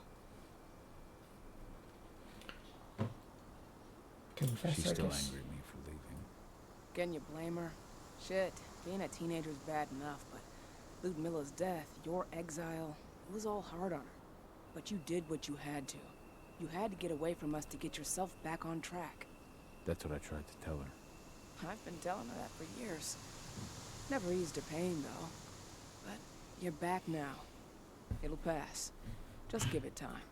Adana told me about your mission to infiltrate the fracking site. Yeah, about that. We're currently at a roadblock. Endron's data encryption is uncrackable. So she said. Our only way to get our hands on that data is to take it directly from the server in their lab. But surveillance is tight. Even Adana couldn't get in there without being caught. And I don't think I could create a big enough distraction to draw their security's eyes away. Find out more. How did Adana's training go while I was away? Rodko tried to make a Garu out of her, but all his training didn't exactly bear fruit. I know she doesn't like talking about it, but she says she doesn't feel the gift. See, again, they're strongly implying that kinfolk can just choose to be Garu. If they really go with that particular angle, I'm going to start having a problem with this. Because an adaptation, I feel, can, if it stays true to the themes, mostly, can be fine. But if you're saying any kinfolk can just kind of choose to become a Garu, you're going extremely against the theme of werewolves being rare, and I mean it's where you stop giving the it's where it would stop being Werewolf the Apocalypse entirely for me. It's one of the places anyway. I can deal with not having the litany. Quite frankly, a lot of people don't want to deal with the litany and don't even play with it, so I mean, just fine, whatever. But the Garu are meant to be on the losing end of a war. Already bringing all kinds of humans to help balance the scales is already just like, they're all of a sudden they have a lot of backup. That's already a bit weird. But if kinfolk now just get a choice, that would be going too far. We'll see where they go with this, but that could be where I change my mind. We'll see where it goes. I'm going to finish with that particular brand of conversation, and then I'll go back to chat. I'm going to say Adana is wrong just so we can dig into this to see if they're going to go, oh yeah, she'd be a great Garu. Why doesn't she choose to do that, for example? We'll see. She must be mistaken. Just as much as my blood flows through her veins as her mother's. I think only time will tell. But all of Rodko's obsessive Garu training only pushed her closer to me. She took an interest in my work, wanted to know all about my approach to infiltration, my thoughts on humans. She was a fast learner. Call it ego, but I used to think she was trying to be like me. Then I realized she already had a role model, her mother. Adana realized that I could teach her a lot of the same stuff her mother could have, so she stuck to me like glue. And then she shifted up a gear, studied at Caltech and Columbia University, and she did it all on her own. You should be proud of her. Always have been. It's very weird. Like, they're saying she's being trained to be a Garu, but she didn't like that, so she decided to go Glasswalker instead. But Glasswalker is still a Garu tribe, so I don't understand what they're trying to go for here. I just don't. Ooh, talk about Land of Mankind. Let's see what that gives. Okay, first chat, but then I want to see where they're going with this. Teria says, talking to Nexiferum, oh, there were news on layoffs because that frustrates me because Outstar was saying, oh, it isn't that bad, Paradox fired Artsuit, and Artsuit people get to keep their job. So if what you say is true, that just puts a bad taste in my mouth over what that Outstar statement. That's fair, actually. It's always honestly fine. I'm not going to go too deep into that because, again, NDA reasons, but I've been involved in corporate decisions just trying to go in different ways that resulted in hundreds of people losing their jobs, and I had no say in it. I would absolutely not have gone in that direction myself, but I've been in projects where I've seen studio just close, and that's horrible, and it should never happen. I've seen... Fine. I've said enough. I'm gonna stop there, but I agree. I didn't say the litany, but they were talking about how you can't be seen by civilian in lupus. It didn't say the litany, but they were talking about how you can't be seen. True. I think they did say that. Good point. Nexiferum says, I might be missing some context here, but from what I understand, Outstar is brand community dev for World of Darkness, not working for Paradox or Hardsuit. So I'm not sure why she would feel comfortable making such statements.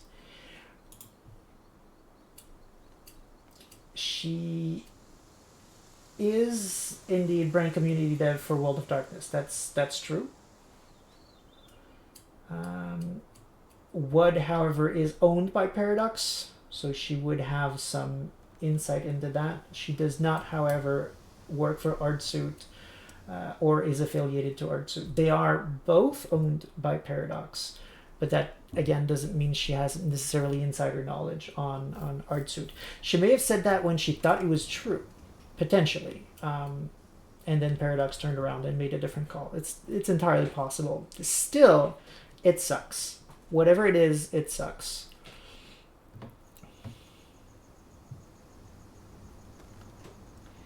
So Land of Mankind. Mankind's really made something of itself, hasn't it?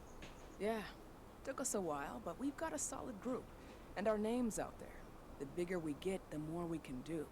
Still need to get public opinion on our side, of course, and that's not going to be easy given the way Indran and its puppet media portray us.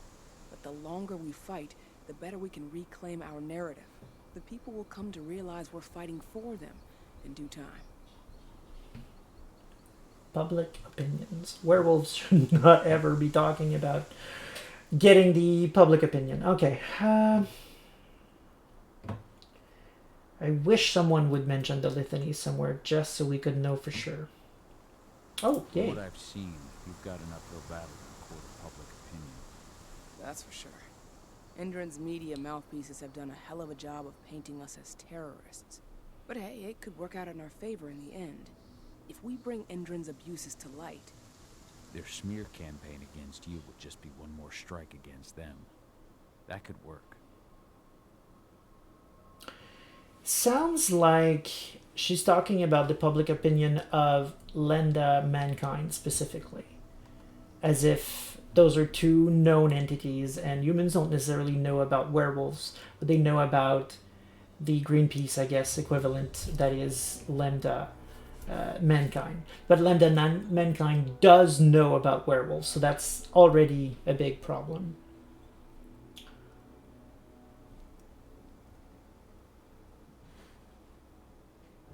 This firm says, when you look purely at the business side, removing such a project from a dev studio so close to release has to have some impact on the team, for sure. The news is that the narrative team has been laid off. Oh, I'm not describing any malice to Outstar. From what I've seen from her, she seems to be reasonable, honest. I agree, and that's why I said what I said. If I was not clear, I'm giving her the benefit of the doubt. She seems like a genuinely nice person.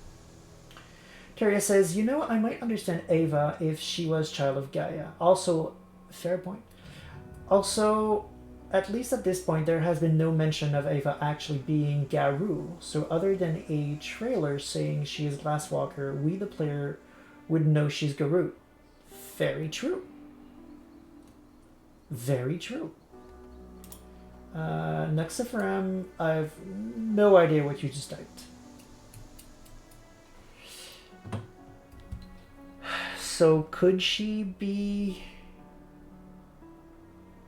I mean, I hope the game is going to establish, right? Adana taking action, the attack on the cairn.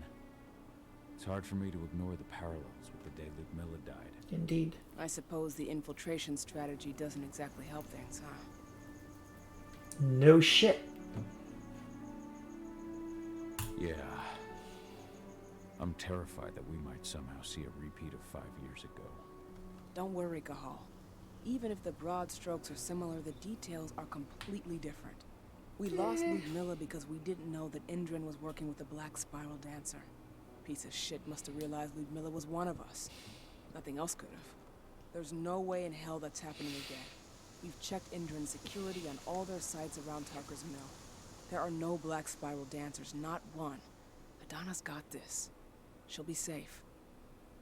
Sure, because a Black Spiral Dancer could not, you know, sneak in the way I do all the time. Another thing about, you know, kinfolks being or not being Garou, there are ways to know. Like, just scent of the true form, a very common gift, would be able to tell you. Because you, even though you haven't shifted yet, spiritually speaking, if you're going to, you are already considered werewolf for most matters of spiritual things. It's not commonly known because it's actually just something that's mentioned in the fact section of the Storyteller's Handbook. It's not written anywhere else, but it is there. So that means you register as Garou, even as a kinfolk, for example, if you're going to shift eventually to gifts like Scent of the True Form. There are also, I think there's a third ritual that you can do that would tell you that kind of thing. And just in general, just looking at omens, talking to spirits, that kind of thing, you can figure it out, not necessarily easily, but it's not hard to figure out if someone is destined to shift. So this is a weird take.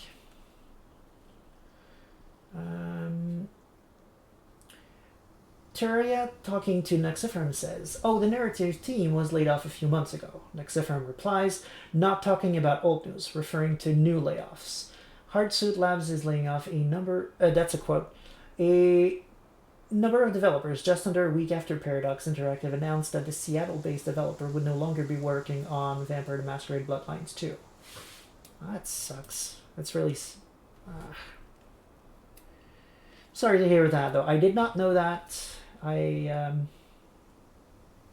Obviously there's nothing I can do about it, but I'll see if I can somehow try to cheer up a couple people on Twitter eventually. I don't know any of the devs, but, you know, maybe a good comment can reach their ears. Who knows? Tara says, hey, to save time, can I give a piece of advice for the stream? Sure. So, how do you like being Rotko's lieutenant? Things were a little bumpy in the beginning. Rotko didn't like my way of doing things, so I had to assert myself. Deep down, though, I don't think he would have gone easy on anyone. Nobody could replace you in his eyes. Yet Let's here go with you that. are, Rodko's right hand. I'd say you replaced me quite well. I appreciate it, but it was never a question of ability. Rodko just had to get over it, to learn to stop yearning for the past. It was a slow process, but he's finally managed to turn the page. That said, your return has done him a lot of good. All of us, really. There's a lot of change we can effect with you here, Cahal. Keep that in mind. The fracking site's too well protected. It's too much for 2 people.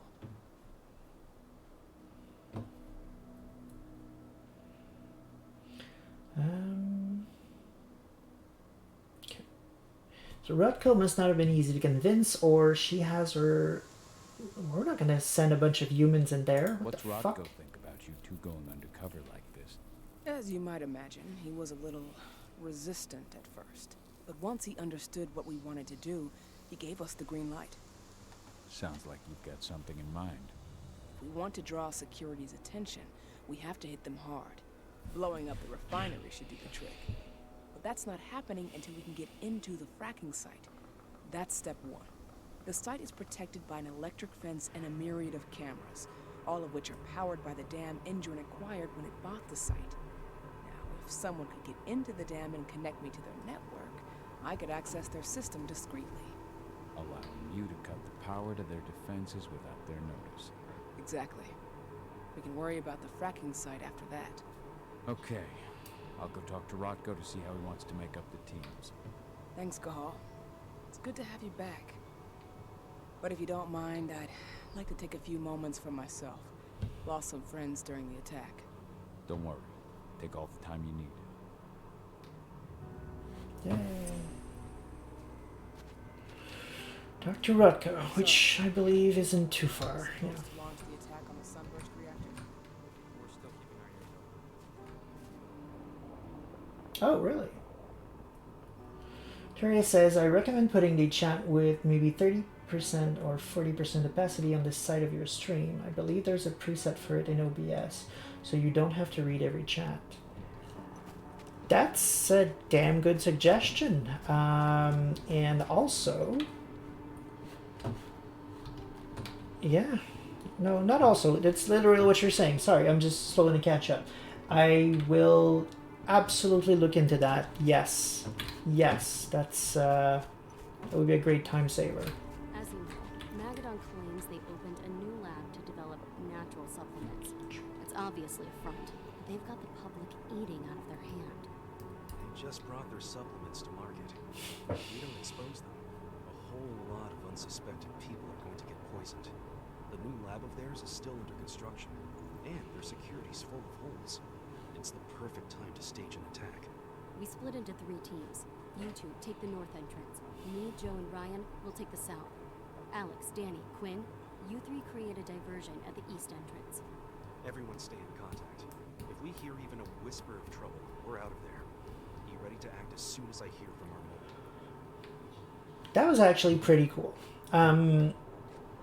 In terms of making me feel like I'm part of a greater team, just walking around and hearing that these guys are having a briefing about a completely different mission I'm not involved in, that's not something I think I've actually ever seen in a game. That's cool.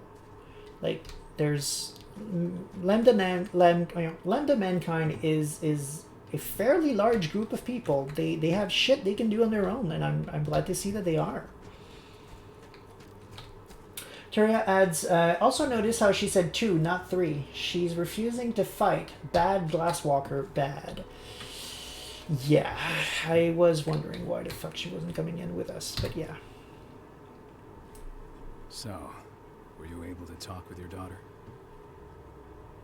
My daughter is mad at me. Ada not told me about their plan or found out more. Talk about the spirits. Talk to Ben for a while. It's hard to believe the state the spirits are in. What do you mean by that? Are you here to tell me I let them down? No, that's not it at all. I just want to know what happened. Fen will tell you that I turned away from the spirits to focus on the pack, on Adana. It's true in part, I needed to keep the pack unified, but I never abandoned the spirits. I did everything I could for them, but I never had the sort of connection with them that Rafik had. And the worm? His influence is spreading here. It's spreading everywhere. We're all fighting against it as best we can. But as long as Endron stays here, the worm will remain strong. It will try to corrupt our minds, to weaken Yfen and the spirits. The vibe this is telling me is that somehow Rafik, despite apparently just being a kinfolk, was the third of the Sept / Master of the Rites / Keeper of the Land, which makes no sense. A lupus kinfolk would not have that kind of job ever. So now him as the Alpha, despite being an Around, took the job of trying to do what he could about the spirits, which makes sense. In werewolf leaders, which are usually Philodox, usually have the responsibility of taking whatever job is left that no one else can take. So that makes a certain amount of sense. Where I'm a bit puzzled is that there really seems to be the implication here that this entire sept has only one pack in it. It happens. Most septs are bigger, though, tend to have more than a single pack in them. But it does happen. It's just a bit weird that this pack is, in good part, has just kinfolks in it. As far as I know, like for a fact, the only two members of this pack that are actually Garou are me and that guy. So my math kind of says they've got 2 Garou in the entire sept.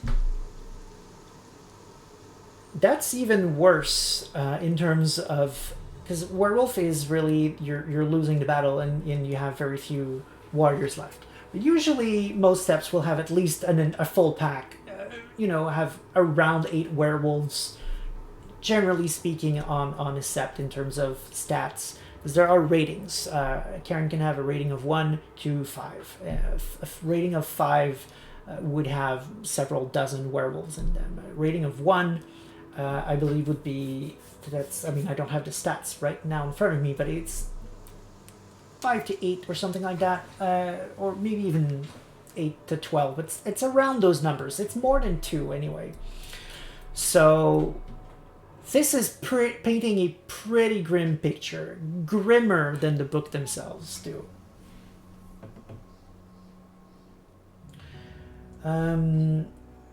Teria says, as Lastwalker being my tribe clan circle in Wood, Ava interpretation hurts me.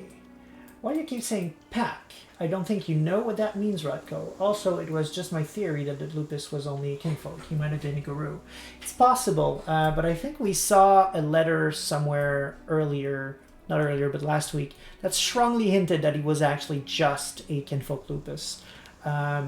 Before that, I thought he might have been a Garou, but there was something that happened that made me switch sides and agree with you that he might be a kinfolk. We don't know for sure yet, but even if he was, let's say he was, that's still 3 Garou. That's not looking good for these people. Teria says, Ava is a Garou. I was just saying we wouldn't know that without a trailer. Okay, so she's confirmed a Garou. Okay, so 4 Garous. We're getting somewhere. I'm assuming Ava is Ragabash or something like that. Let's say Rafik was a werewolf. He was probably Thurge. Those 2 are Arons, so they have no Galliards and no Philodox. It happens. It makes sense as a pack, but still that's not a lot of Garou for a sept, and they also seem to be confusing pack for sept. Those are not the same thing at all. Never thought I'd have a chance to say this after I left, but I'm glad to be back among the pack. Me too, Kahal. I'm glad to have you. Especially right now. I'll respect your choice to leave once this storm passes, but you know as well as I do that your place is here. You were my right hand, Cahal. After what you did at the mine, I'd say you still are. That's Ava's place now. I know, and she's a fine fit for the role. But you and I, we have a different bond. Whether I go or stay, Rodko, that bond will always remain. I truly hope so, Cahal. Let me just see here quickly. There's a setting here. Can I just...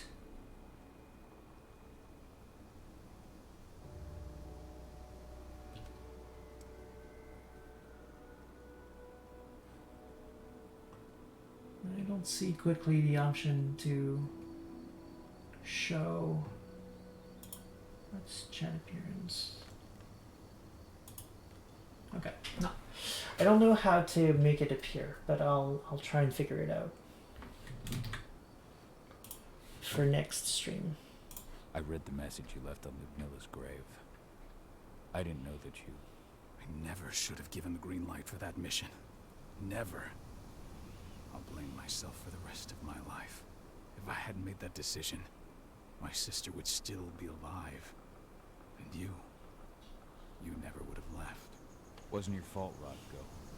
How could you have known that Endron had set a trap for us? I'm the leader of this pack. It was my job to know. You can't punish yourself like this. Even Fen didn't see it coming. Fen is not our pack leader. I was the one who made the choice, not him. I've got to live with that.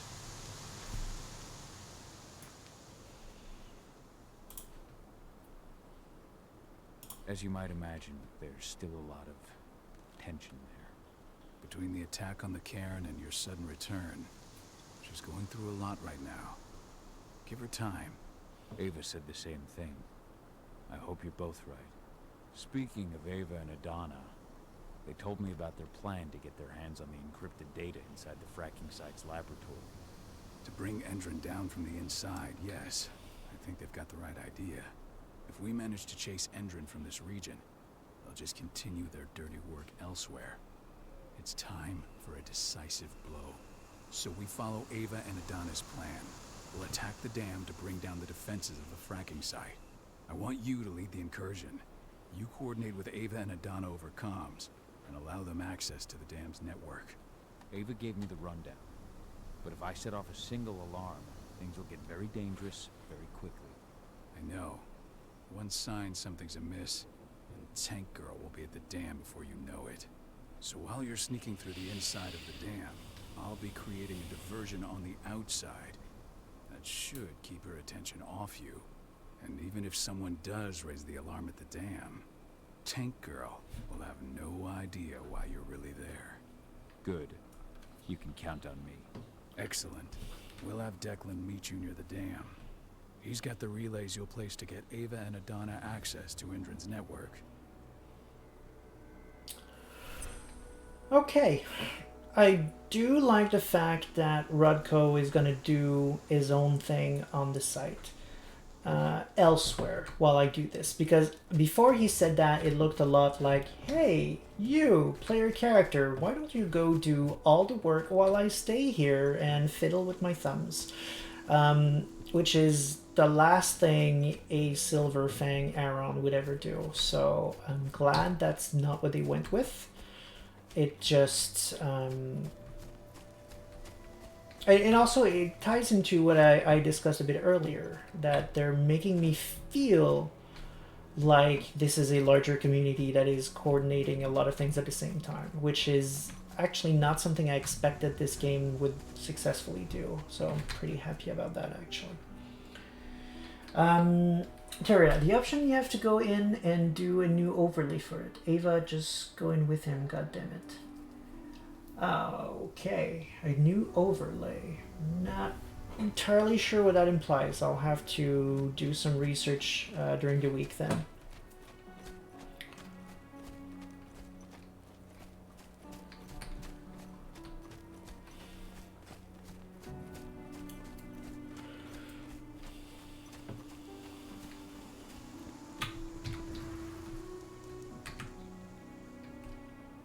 Hello, person. Hey, Cahal, right? You must be Declan. You with Lambda Mankind? That's right. Ava's told me all about you. It's an honor, really. I don't know about that. I hear you've got the relays I need to install at the dam. Yeah, I got them right here. Need anything else? How'd you meet Ava, anyway? By investigating her, really. I used to be a cop, tasked with putting her and Lambda Mankind away. And I tried, but Ava runs a clean operation. That didn't make the bosses happy, though. They told me to falsify evidence to bring him down. That's when I realized they were in Endron's pocket. I tried calling him out, but the whole precinct came down on me like a ton of bricks. I had no choice but to run. And I ran to Ava. I pledged my life to fighting Endron. You and the other humans. You know who it is you're working with, right? This isn't just ideology for us. Yeah, I know. I know what you are. Ava told us everything. Trust me, Kahal. We're all on the same side here. We're fighting for the survival of the planet, whatever the cost. We didn't find anything, you know, there was no dirt. Oh, you're werewolves, but beyond that, there was no dirt. Also, they keep talking as if they were going to bring down Endron. They know Endron, you know, is a megacorp, right? They have more than one facility. They know that, right? I hope they do. They might be able to, you know, disrupt their operations locally. Even make them look bad, but that's a drop in the water for Endron, and that's pretty much a problem when you're dealing with Pentex. You can help locally, but on a global scale, that tends to be outside of the reach of what werewolves can deal with.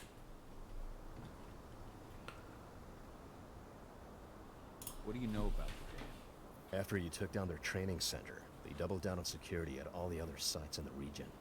Even if Rodko draws their attention, you're still going to have a lot of resistance. They've even brought in some of their elite guards from Nevada. And these guys are huge. I don't even know if you could call them human anymore. We've met, but I had no idea they were from Nevada. Well, the training center you took out wasn't the only card Endron had in its hand. That figures.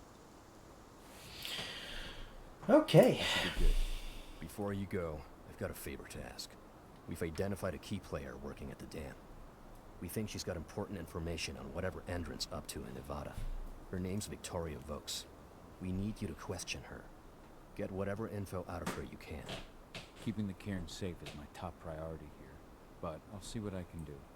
Thanks. Good luck, Kahal.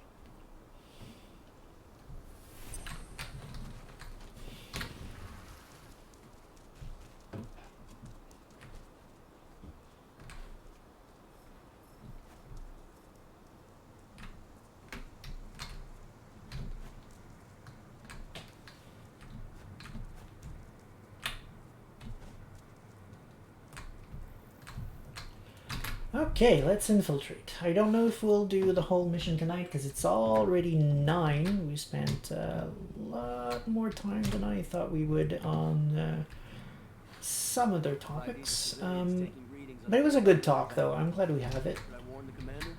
No, they're working for us. Nothing to worry about from them.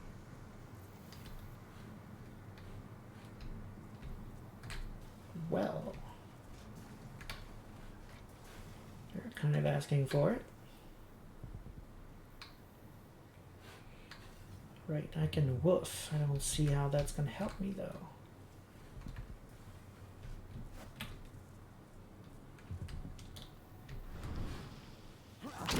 There's a disturbance in the area. Take it out. Get ready to get rowdy. Shot an intruder. All right.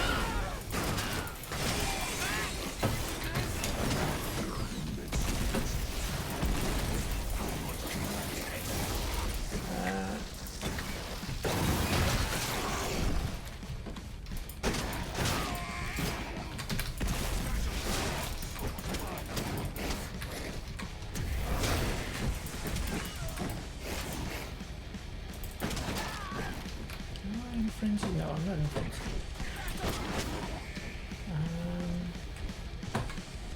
Because I forgot my controls, that's the thing. So I'm trying to remember how to do the jump thing. So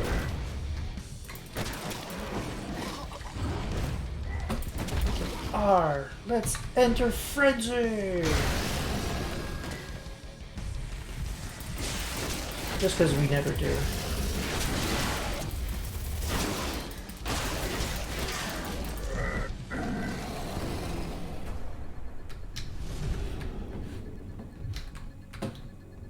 Okay.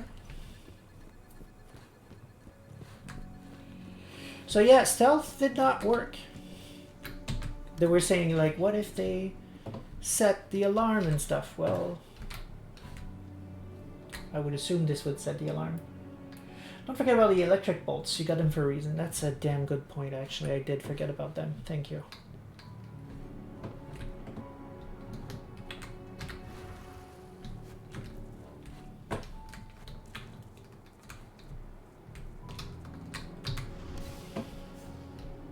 How's our silver bullet stock looking? We finished the inventory? We lost a lot of them in the training center attack. But we have enough to hold us over until the next shipment arrives. Or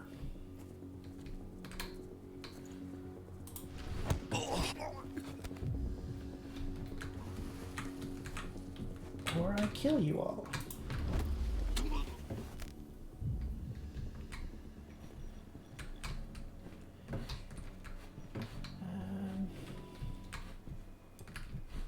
That's right, there are no real collectibles aside from spirits. Okay. How much rage do you think Ahal has? I think 9 or 10. Oh no, not that much. If, roleplay wise, someone that has 9 or 10 like is rabid. Like just looks like a complete madman all the time.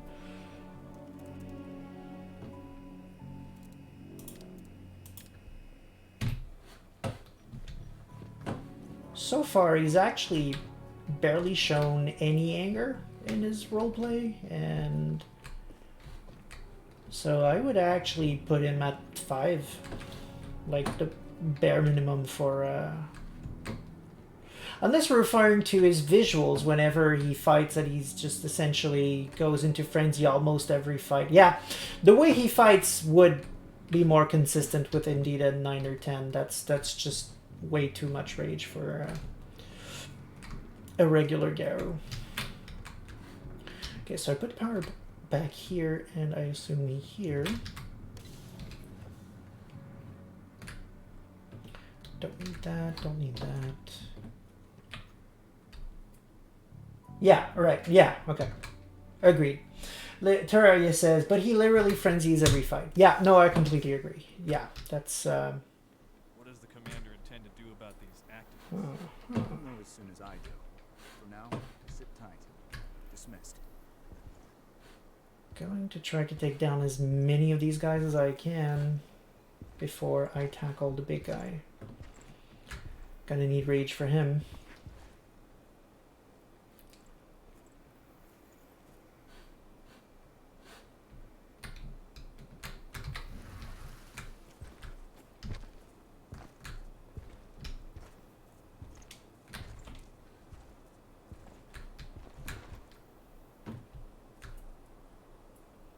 Jesus, okay. They kind of just want me to go all out from this point on, don't they?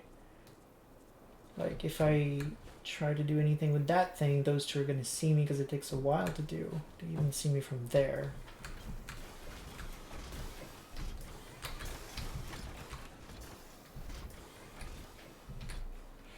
Okay, so how did we do the bolt? Ah, shit. No, don't hear me. Don't hear me. Okay, good. Okay, how do we... There we go.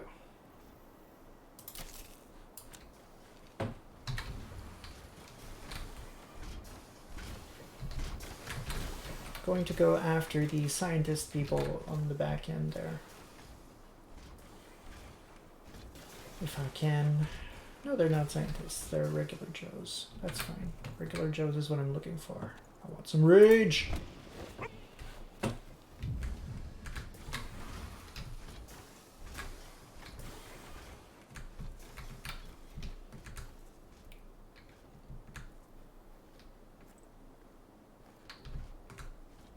Come on, Mega.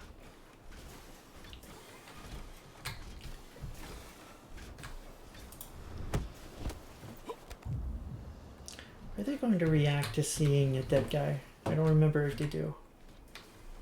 They do. I'm looking forward to this.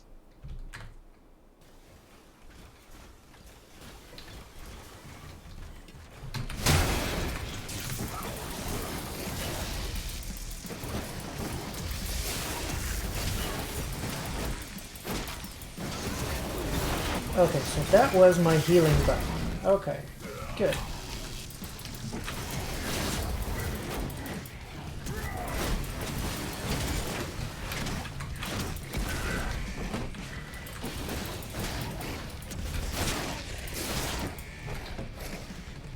What was my jump button?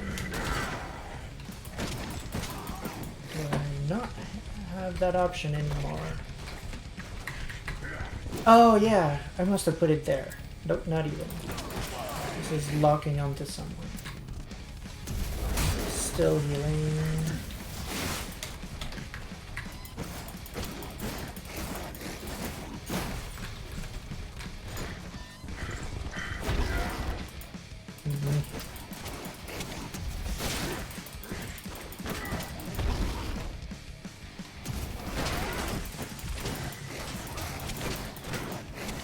I have to go in the menu after this fight just to remember how to do the jump thing.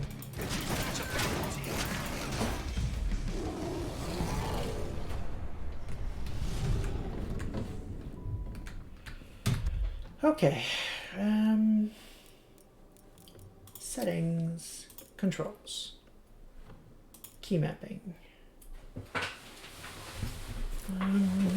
Take down, press behind. Special move on thumb mouse button. Which one do you think is the thumb mouse button? This? No, this is thumb mouse button too. Okay, no, that's healing. Okay. Oh, so the jump is probably the 2 skill and I just miss. Okay, yeah, that makes sense. If one is healing, yeah, that tracks.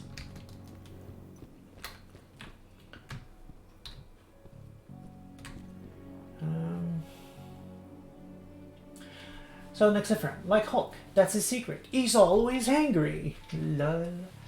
Terraria says he found the gift of turning frenzy on or off. Terraria, no, the mechs saw you over the crate. Somehow they don't care about buddies. Probably so used to people killing over from whatever Pentex is bumping into them. Yeah, that is sadly very probable. I'm just gonna quickly go into that to see if it leads anywhere interesting. Nope. Oh yes, maybe.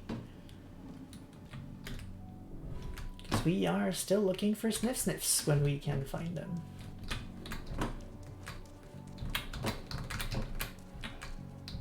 So did that take us back to... Yes, okay. It was just essentially a way to skip the combat, which I should do a bit more of. Oh. Oh, okay, it's loading like last time. There was like a hub and then the actual mission is after it. That's perfectly fine.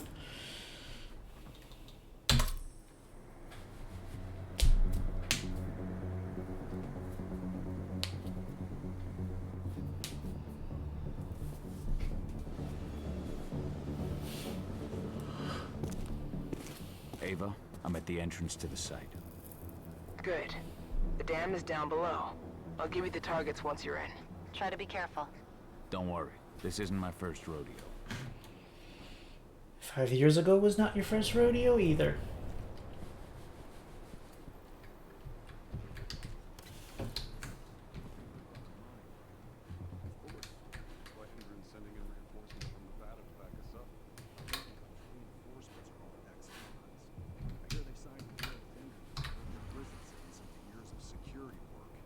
Well, you'll just have to ask them when you see them. Not sure why Andron folks would be worried about working with ex-cons, but okay. Actually, I did use one. I did not use any of this. Nothing to do here.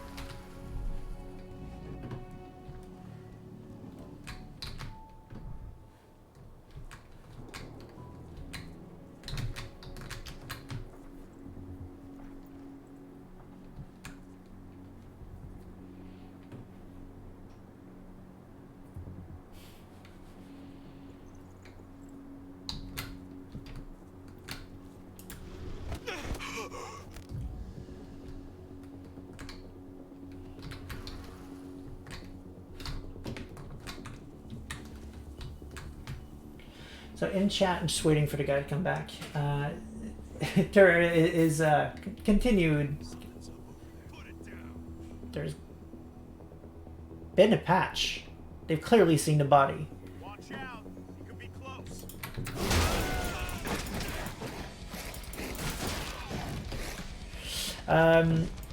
That's fine. We're gonna take them down the old-fashioned way. Yes, okay, so 2 is the leap thing. See, even when I dash, I barely make any headway, and that's in my agile form.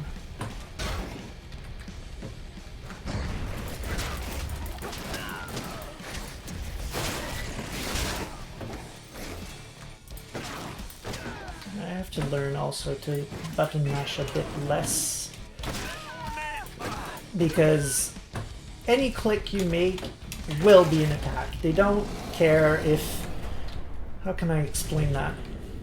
In many games, for example, not necessarily any click would automatically become attacks. It's a bit context sensitive, so to speak, so that you're not committed to necessarily 6 swipes just because you're trying to get your timing right. But this game doesn't do that. If you click 6 times, it's going to attack 6 times, or at least 1 or 2 more times than I would expect him to. So usually, for example, if you're clicking early in the animation of a previous attack, they won't necessarily go through with the next one, even if you click twice, is what I'm trying to say. Go home. We're launching the attack. Okay, let's go.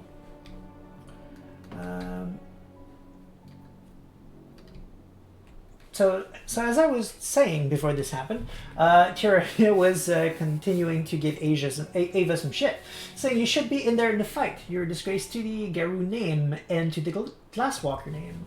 And agrees with me that, they were not doing that before. So yay, patch must have changed something. And that's a thing too. I didn't mention this before, but I do have hopes that they're going to patch this game into something even better. Just a couple of tweaks. The only way to reach your targets. You should see a big warehouse door. It's just behind that. Got it. Yeah, but I'm exploring because sniffs. Actually, we'll see. Are there sniffs over there? Yes, there are. Haha.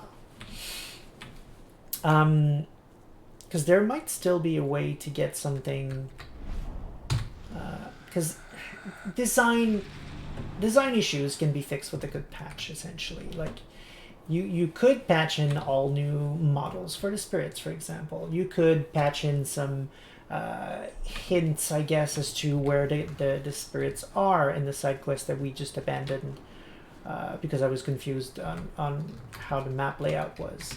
Those are things you can fix with some UI tweaks. So I'm thinking they might fix the game, I guess. Fix might be a strong word, but they might add features and make it more palatable to those who didn't like it, I guess. Next week, should be I hope they do. Their survival rate is improving. Because once again, if you remember, Bloodlines 1 was a mess on release. And actually, it has always stayed a mess. There were fan patches to fix the game and make it... it's not even considered playable without the patches by a lot of people, so... That's something to remember, I guess is what I'm saying. Oh shit, didn't even see you there.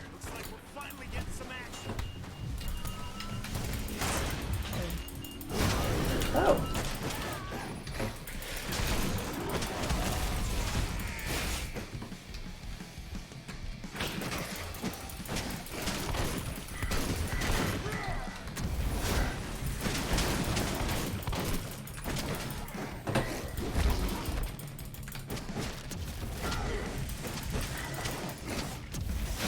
Where's your damage sponge?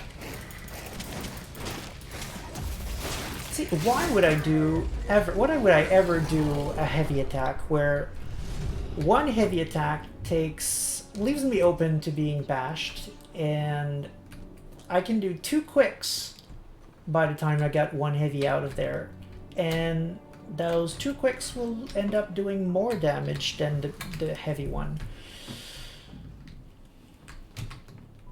Again, however, all of that can be patched.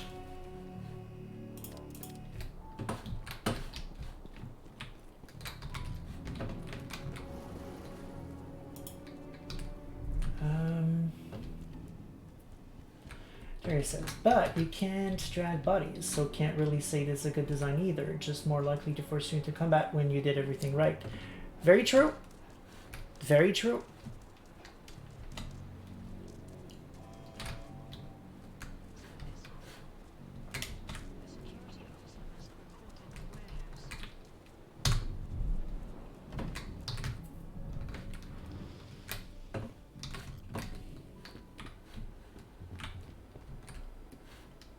Okay. Any reason for me to go here? Not even interactive. But it did that to me before, though. Oh, there it is. Just a text. Memo to staff. Just before that, it did happen, I believe, once in a previous mission where it wasn't interactive until I came back a second time for some reason, so I thought maybe that would be that. But it looks like they're just... This location's point is just this text. Memo to staff. For the attention of all, elite operatives have been sent to us by the security division. They will be joining our security service in the coming days. Remember, these officers are here for your safety, so do not judge them by their appearance. Yeah, they're not there for your safety.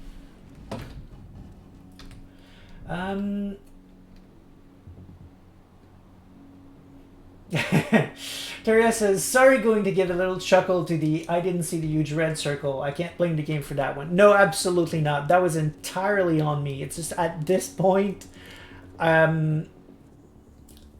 just bashing everyone is just faster. And since the game is going a little bit late, I'm just being careless. Exciferum says, Bloodlines 1 did get a bunch of official patches as well, not just fan-made ones. I think it's a bit different as well.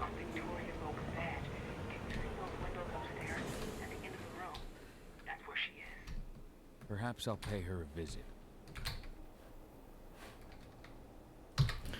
Just gonna go in the vents so I can finish reading chat.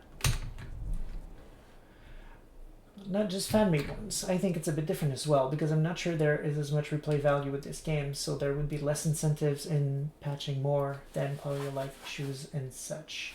That's true. However, there could be, like, again, with the unofficial patches, they added all kinds of clans that weren't in the original game. They've made it possible to play Sabat, for example, and that kind of thing. So, depending on how malleable, I guess, the game is, and I'm going to destroy my own argument here by guessing it's not very, but if it's easy to code in, easy to poke and switch things around, there could be, if not patches, there could be mods, for example, that make the game more in tune with Werewolf the Apocalypse as designed in the books. See here, I'm worried this guy over there is going to see the dead body here, and once again I'm going to go all out. No.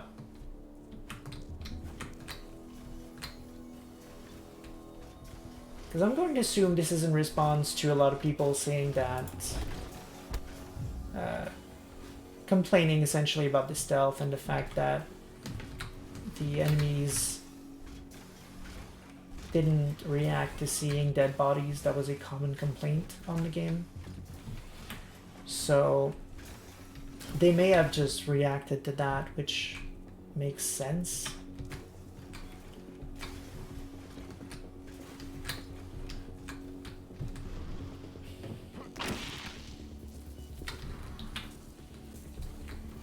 I'm just concerned, however, that now, as Terraria said, it just kind of became a game that there's just no hope. They're just gonna see dead bodies anywhere.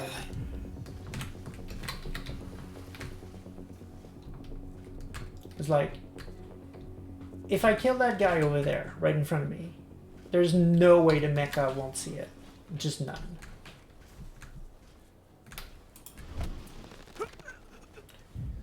So I guess at that point I'm seeing it almost more as a balance patch, almost.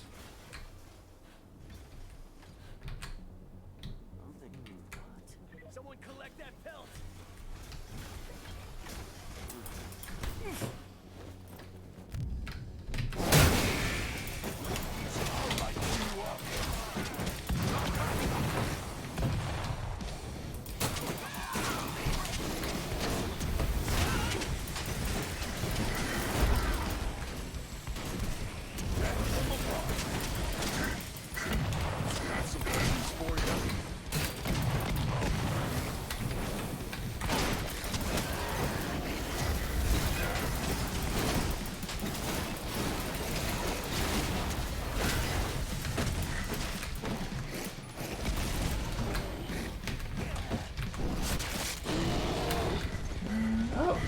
Didn't even know I killed the mecha. Great.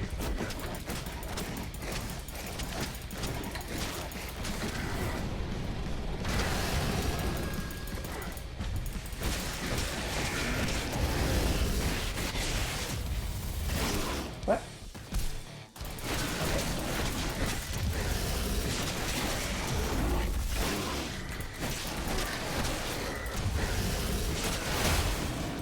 Okay, so that seems to be the end of a combo type thing when I'm in Frenzy, that I just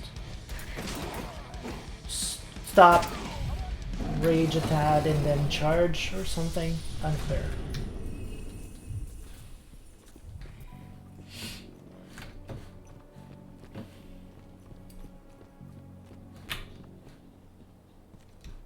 Okay, what's over here? More science people. Okay, and seems to be a main story. Would that be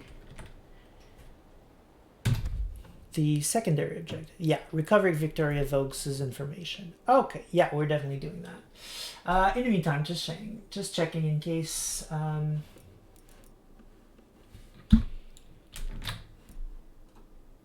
Next affirm, there is replay value in Bloodlines 1.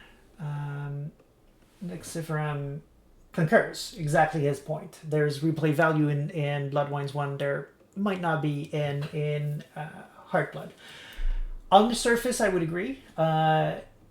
Because Bloodlines, you can choose several clans and have a different experience each time, whereas in this game, it's mostly linear.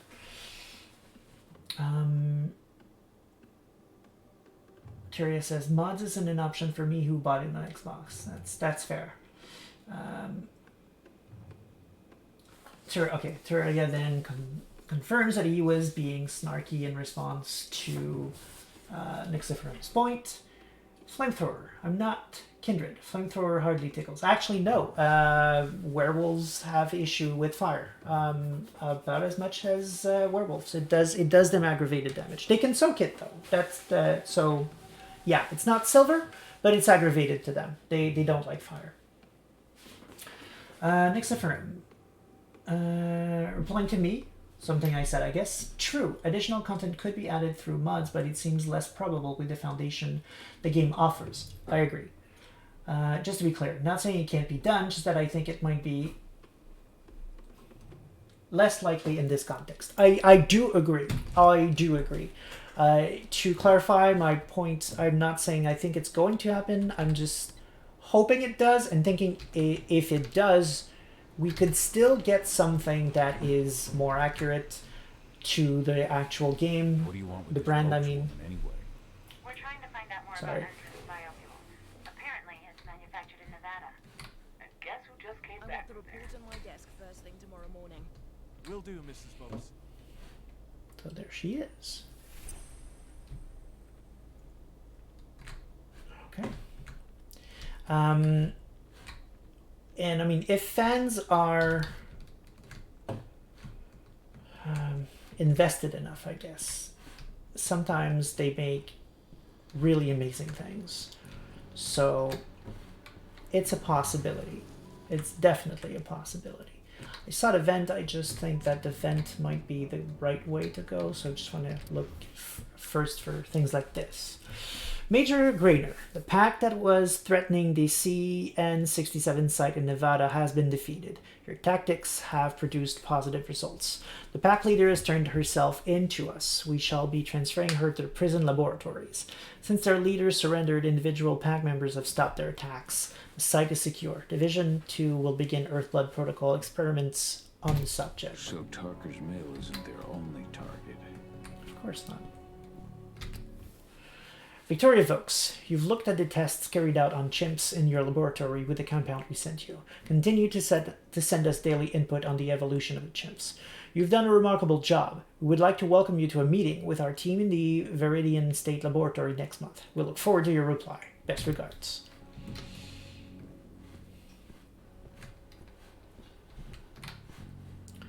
Okay, well, she's right there, so I guess the vent is not the right way to do it.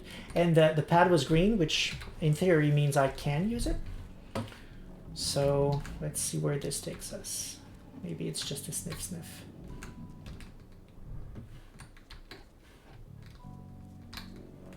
So we got a beer that we have no need for.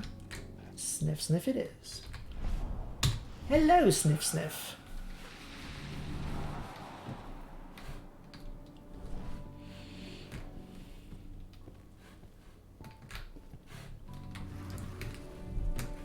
I like me some sniff sniffs.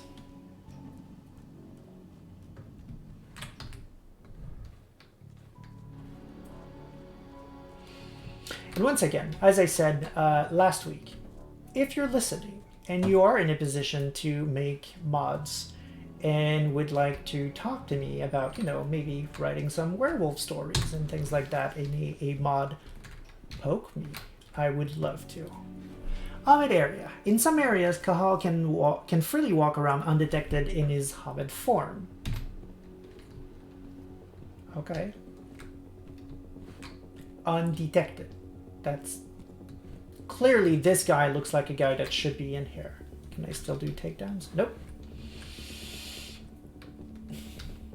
I'm going to call those story areas because I need to talk to people, and doesn't matter if I'm supposed to be infiltrating.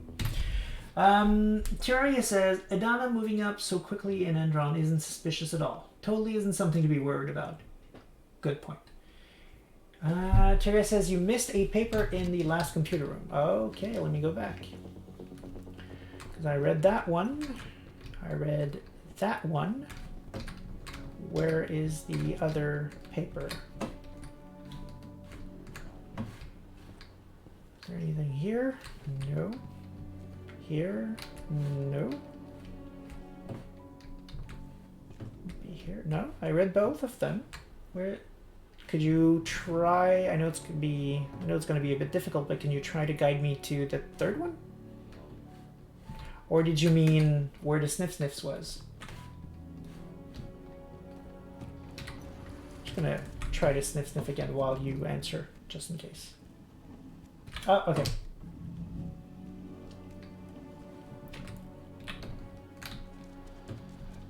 Good. So let's go talk to... that's right. I can't be Lucas here.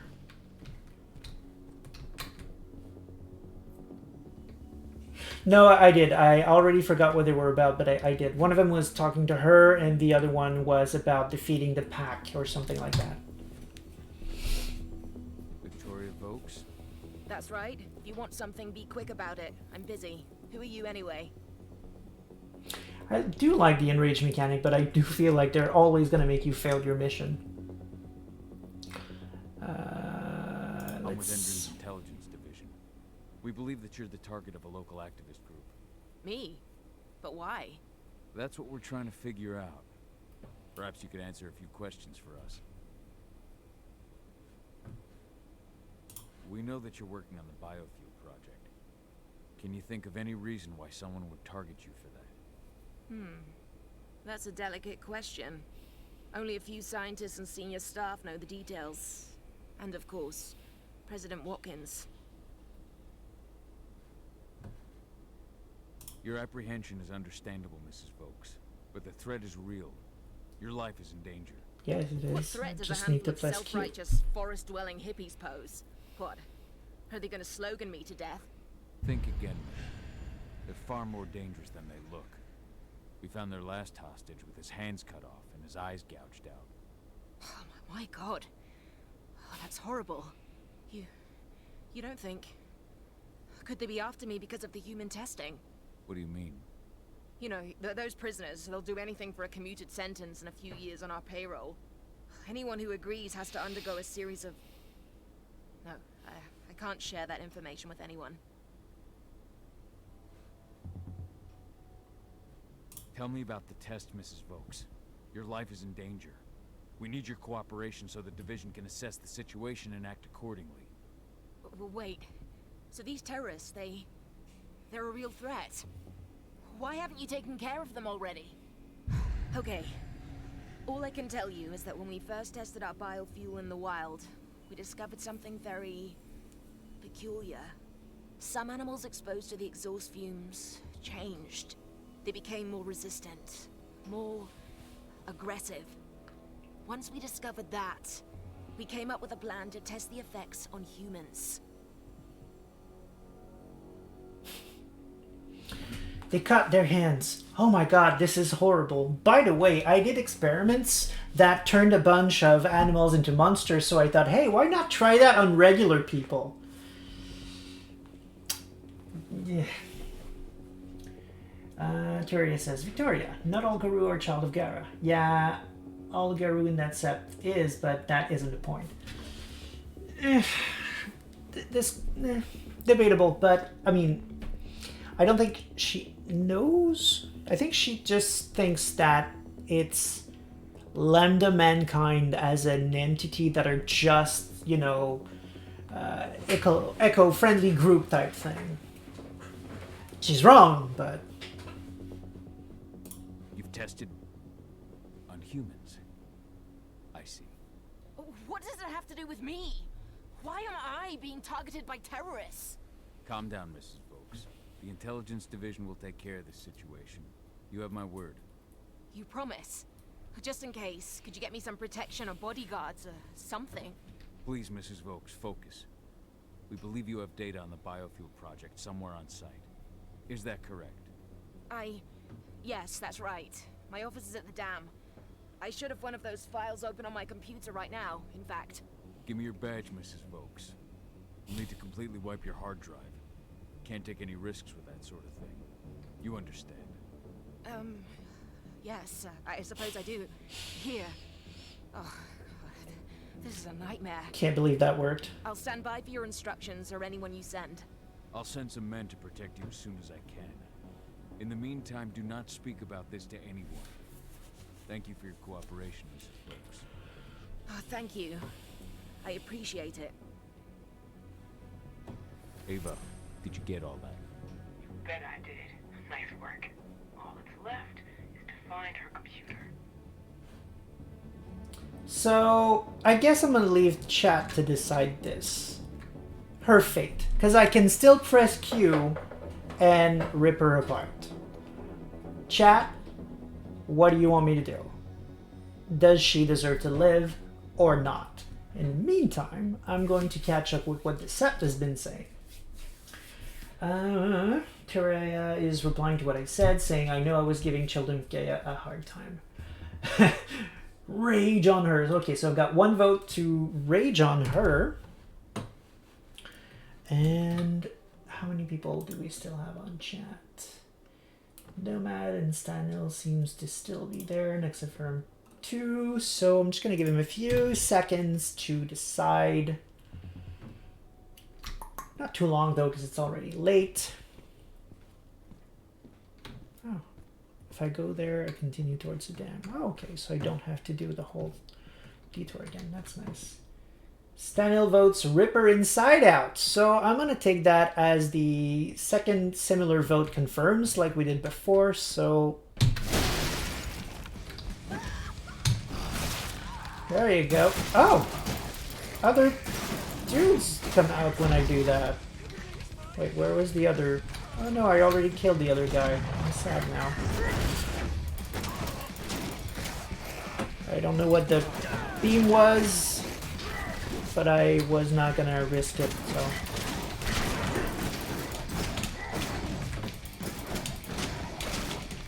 Okay, so I've got 2 brutes.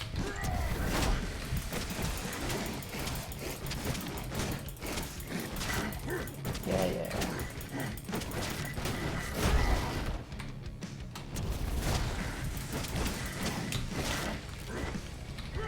Is there... I guess there is a sort of a dodge. I'm gonna need to use that a bit more.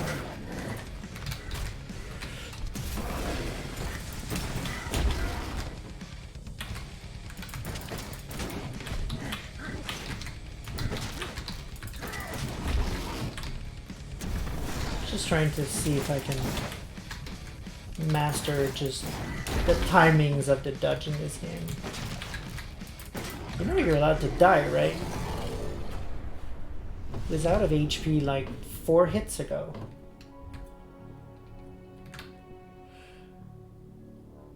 Okay, Noxiferum also voted for rage while I was fighting. Nomad 2 saying she deserves to be gut like a fish, that's for sure. So, you're welcome. You're welcome. Curia says, you will be fine on time. You will be done by 10:30, I believe. Oh, okay. And then says, actually, now that I think about it, I don't know. Okay. I mean, I'm probably going to finish the mission either way. I'm not all that sleep deprived right now, so I can probably tank How are you doing, Rodko? Finishing it however late it becomes to be. However late it turns to be. Sorry. Words, yo. I'm inside. Okay. I'll mark the terminals where you need to plug me in. And once you're finished, I'll guide you to the extraction point. Deactivate. Okay, so there are mini terminals. I see. Eventually, I assume I'll have to go down there, but for now, I don't.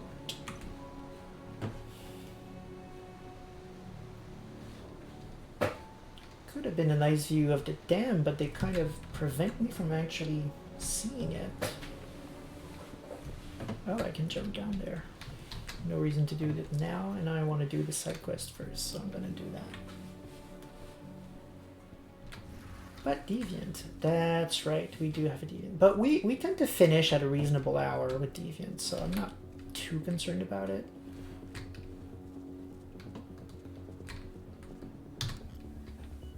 Oh, it's a flask, not a text, okay.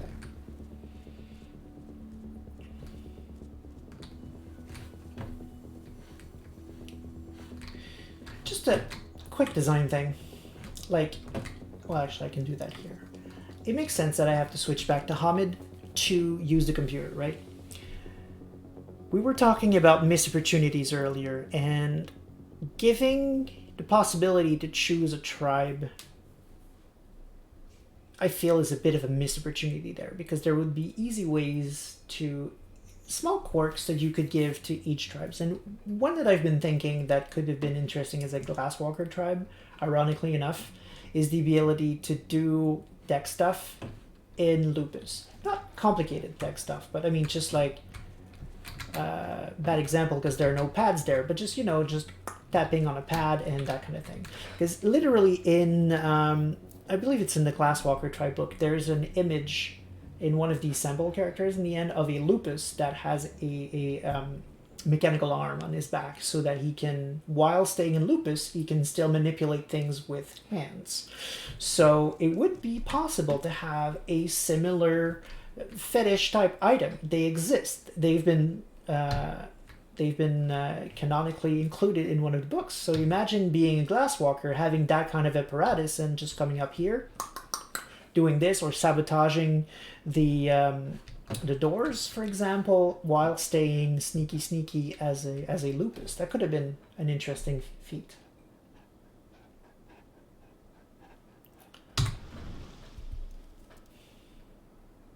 I've got the data. We're good. Great. That data's just what we need. Well done. So I did the side quest. No reward for it, I guess. That's fine, actually.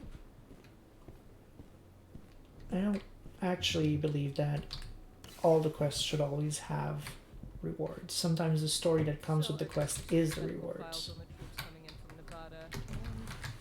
And? Is something wrong? I don't know. They're ex-cons, so their blood test came back positive for some of the psychoactive drugs. But there's something else. Something strange. I'll have to look into it.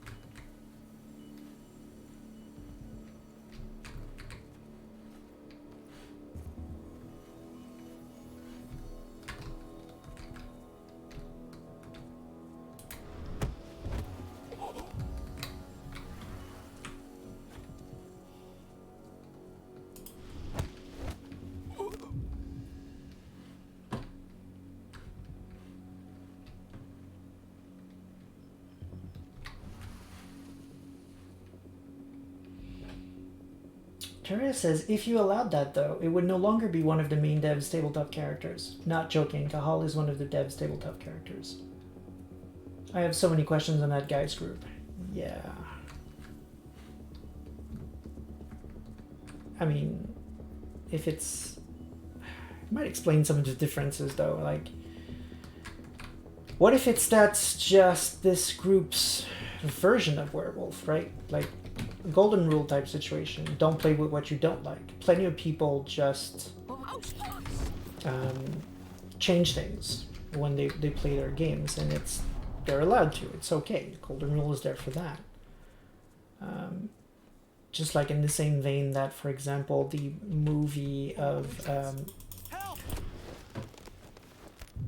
the Dungeons and Dragon movies that came out decades ago was literally a Dungeons and Dragons campaign, despite having very little to do with D&D. It's common practice.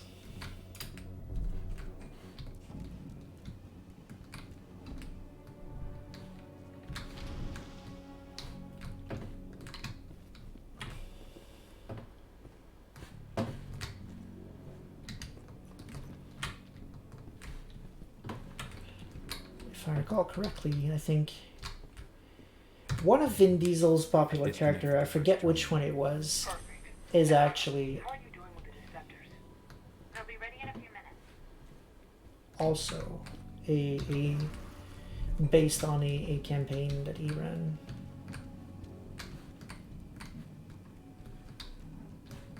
I'm pretty sure this leads to where I was before. I just want to make sure. Yes. Okay.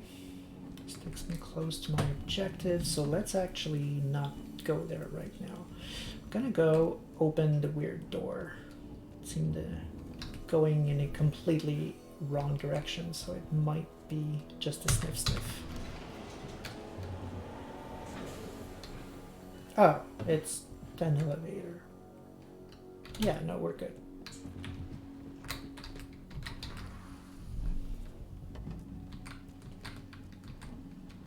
It was a witch hunter. Okay, chat confirms it was the witch hunter game that was based on his character of a campaign of his. Exploring the various clans. How are you holding up? All right for now, but we'll be falling back soon. That was not needed. I'm gonna pause for a quick second. I heard a loud bang. I just want to make sure that everything is okay upstairs. I'll be right back.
Okay, I'm back. Speaking of D&D, that was my girlfriend dropping several D&D books. But she's fine, everything's okay. Actually, she didn't drop it, the cat just went somewhere she shouldn't have and made the books fall. We're good.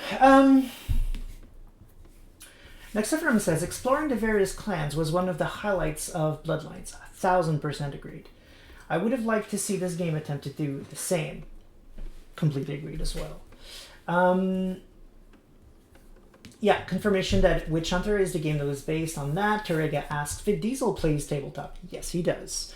And Noxifram basically just says exactly what I would have said if I read that before, confirming that he does, and that Matt Mercer ran a game for him, which is available on YouTube. And it was actually pretty interesting. Not entirely into Vin Diesel's... because, I mean, it's a very short game. I think it's something like 45 minutes. So they really didn't have much time to get into any kind of characters. So I couldn't really appreciate Vin Diesel as a tabletop player. You don't really get to enjoy that much, to see much of it. He might be very good. I'm not saying he's not good. I'm just saying while it's interesting to see him roleplay, you're not going to get something that's as deep as you usually get, for example, in Critical Role. But... Matt Mercer did manage to, in that short period of time, still prove that he's a damn awesome storyteller, putting a lot of ambience and a lot of voice effects into the monster that he was playing. That was pretty cool. I would recommend it. Oh, and Terraria, hearing that I have a kitten. I got actually 1 dog and 2 kittens. Maybe when I'm done with the game, I'll take a minute to show my pets on camera, just so you see them, because I don't really have any means of putting pictures quickly on the stream right now, but we'll see if one of them wants to show up. But yeah, I got 2 cats and a dog. Okay, so there's one there. I don't know why I'm... Oh, hello. This goes back up. This feels like a sniff. There's nothing there. No objectives, nothing. Huh. This is getting to be a pretty big map. Interesting.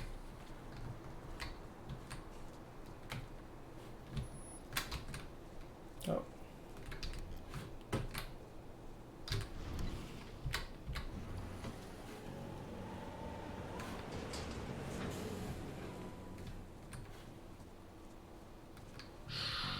No.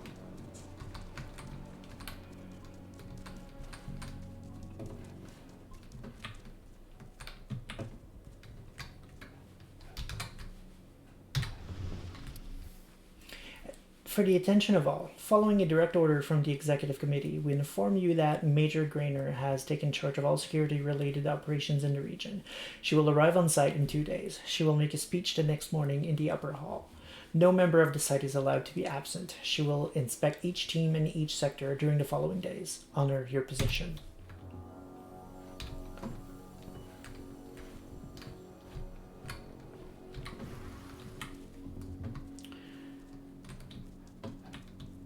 Which brings me back a bit to I can't believe this worked. Like, why would I have needed her badge to do anything? Very, very, very surprised that she agreed to that.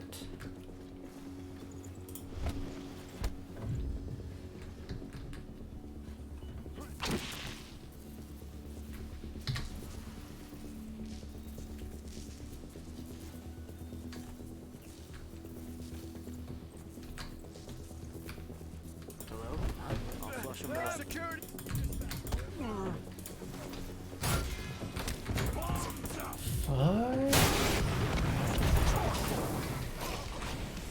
I tried, I risked it, I didn't. Honestly didn't care much if it worked or not, so.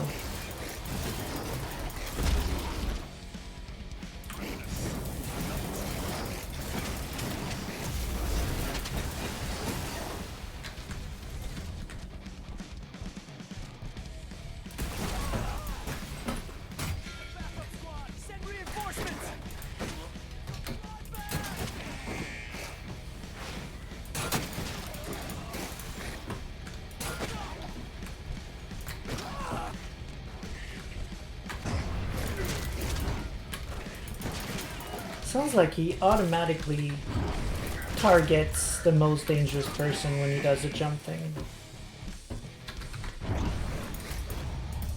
And misses the most dangerous target too.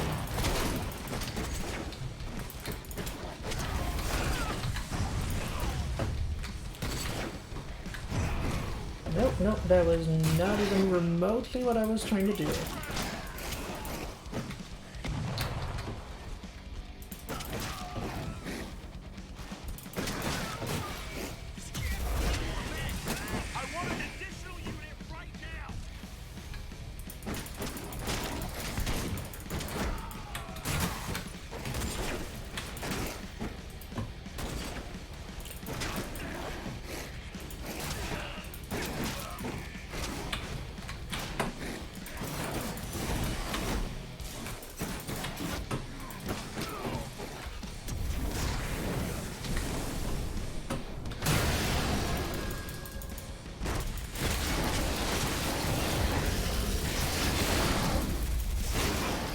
Okay, that was pretty strong, I have to admit. I don't think I've ever destroyed a mecha that easily.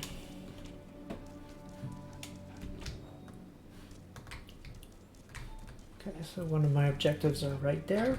Oh, literally right there. Second terminal's disconnected. Great. The receptors are just about ready. They'll make it look like everything's still up and running. Android won't notice a thing. I'm a little confused though. Like, they keep saying disconnected. I thought I was connecting them. Anyway, memo to staff. For the attention of all, elite operatives have been sent to us by the security division. They will be joining your security service in the coming days. Remember, are here. Yeah, we read that. So I've literally no reason to go here. I've secured the turbine's perimeter. All clear.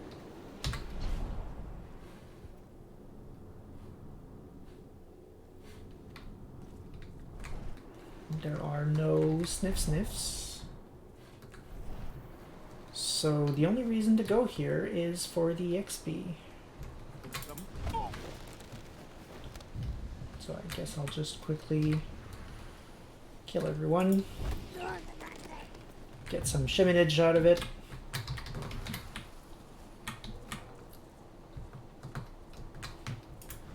I don't care if you see me, buddy. I just don't.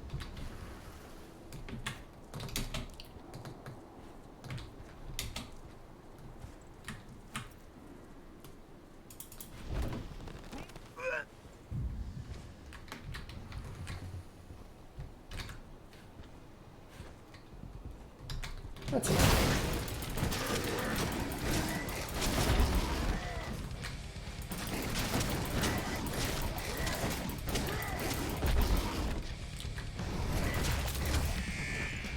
Okay, so the leap thing seems to do actually pretty decent damage.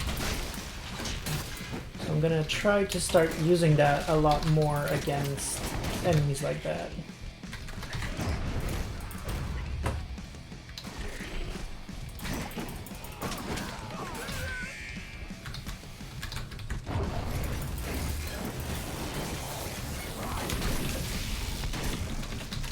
Sorry.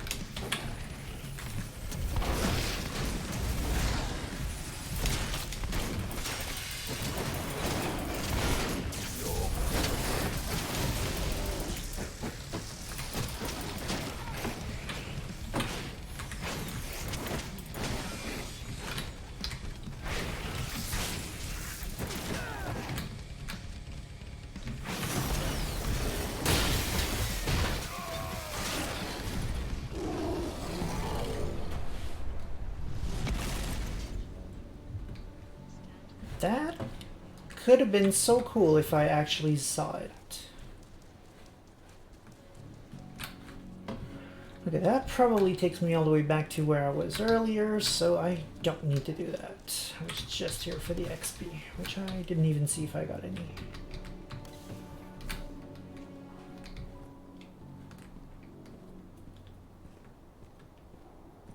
Oh, sure.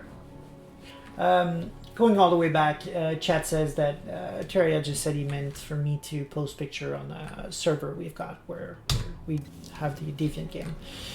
Still, if I have a moment, I mean, why not show my cats to the world?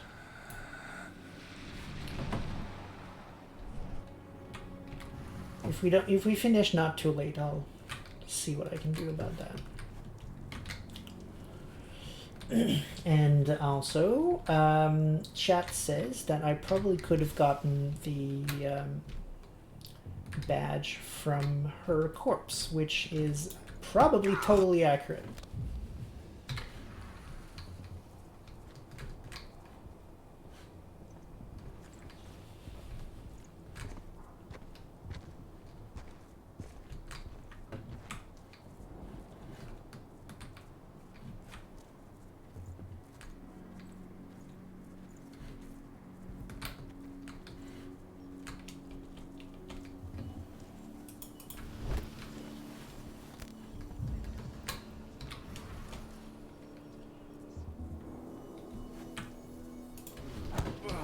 Intruder, let's do this thing.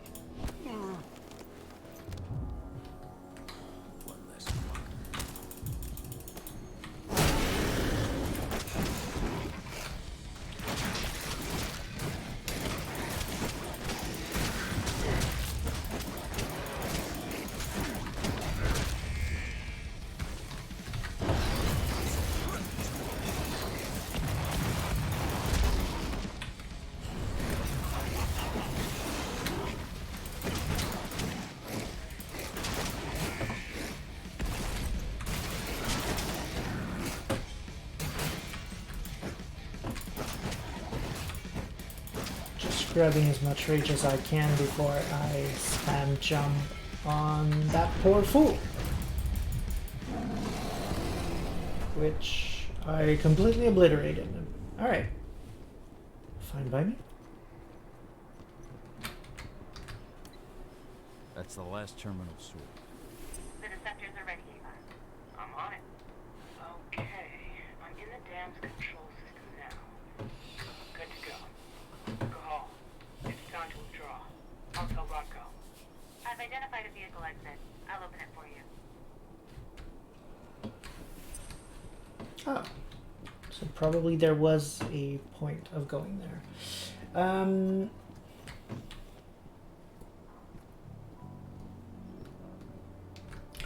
So chat says, by logic, according to this game, you killing her too early, no extra XP. That's probably fair. I'm not quite sure I know the mechanics well enough yet to confirm one way or the other, but that does make some sense.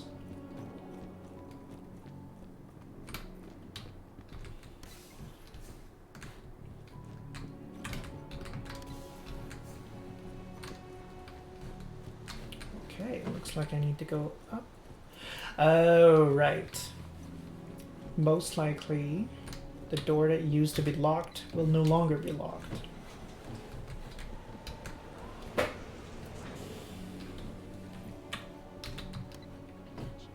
Because, I mean, there has to be an advantage to successfully bluff your way out of it, right? So from that... Exactly. There we go. From that point of view, it makes sense that if you do manage to bluff, you get the extra XP and you just kill her when it's time to kill her, I guess. Okay.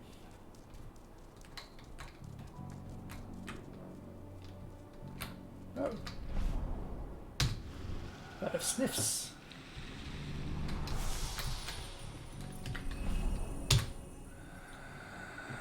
That's 6 points. Okay, maybe it's time I spent a few. But damn, even another spirit right there. They're spoiling me.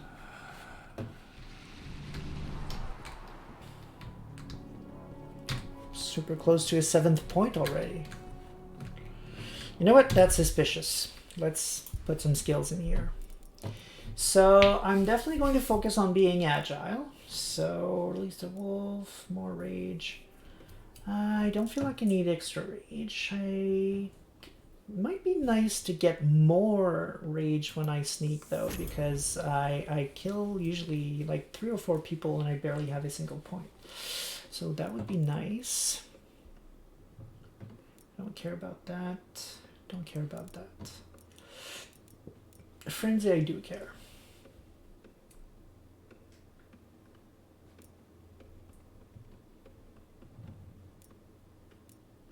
But can't wait. I need to strengthen my agile first. Roar knocks people down. That's interesting. More rage and fury in successful hit. That's interesting. So I can frenzy easier. Criminal's health is low. Additional rage and flurry will be generated on successful hits. So I get more chance to heal. That's interesting. The roar throws people back. Leap now inflicts damage on landing, affecting enemies near target. That's interesting because I'm starting to like leap. Roar, increased area, increased damage. Something I'm going to want eventually. But let's start with leap right now because that's the strongest thing in my arsenal. Alright, with a single dot I can have this, which I don't use. This, which I don't feel I need yet. So we'll keep those points for now.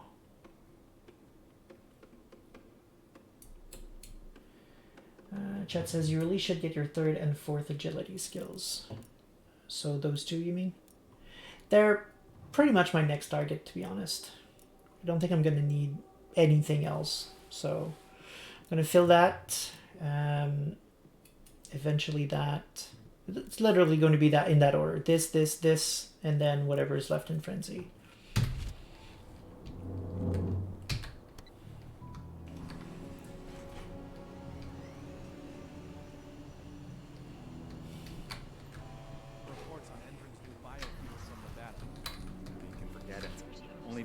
Vokes knows anything about. If you ask her, she'll tell you the same thing she tells everyone else. That's classified and well above your pay grade. That's right. Still, I blame you for being curious. That is much faster. Nice.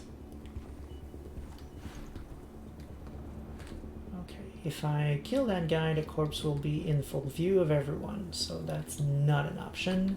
Same thing with that guy. I can go all the way around and kill that one, though.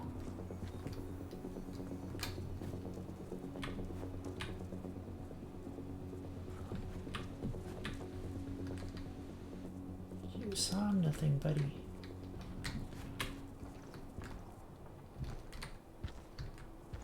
Close call. Close call.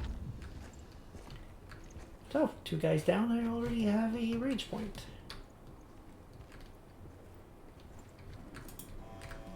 Oh, holy shit. Should have picked another job.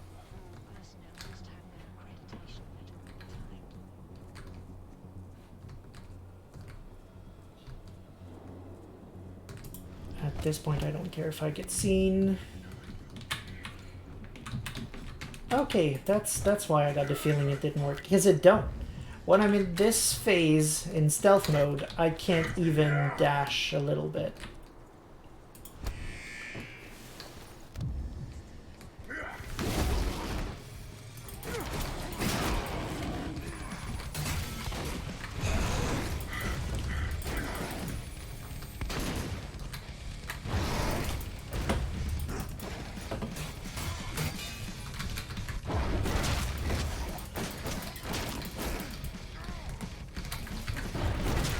How do I roar? Roar is 3. Oh, that's cute. And does roar take a rage point? Yes. But everyone gets knocked out, so. Wow, wow, wow. Okay, that's a lot of silver.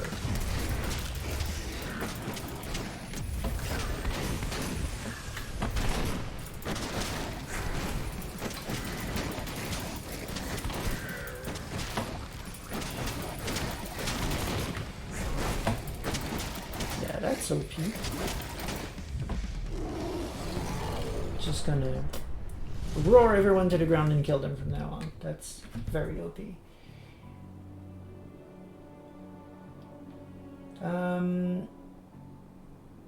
Terry says no. You got 3. The agility capstone gives you a 4th.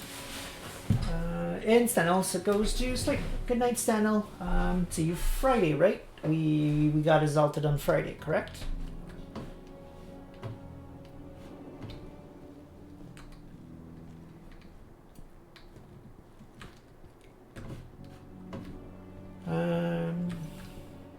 But in the meantime, have a good evening. And Terraria reminds me that it's better to start raging right away than to get them some free hits if I fail to stealth. And he's absolutely correct. Guess I need to go in there. Hey, Dad. Yeah? I'm glad you're back. Me too, Eddie. Me too.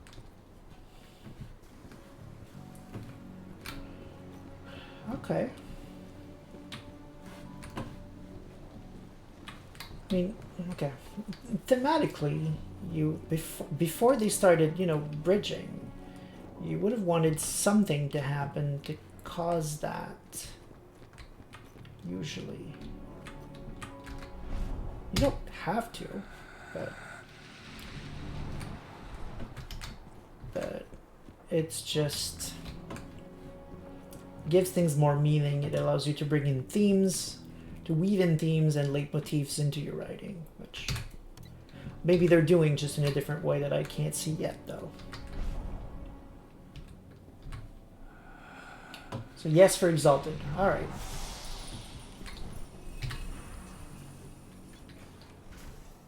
So, in that case, see you Friday for some Exalted. I'm glad you're back.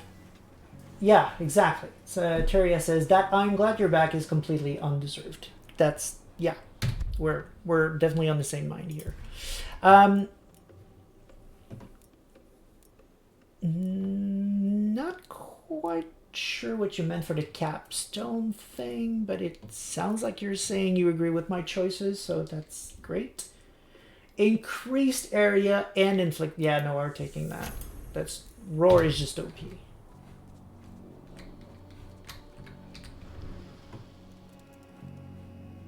Screw the cameras. There we go.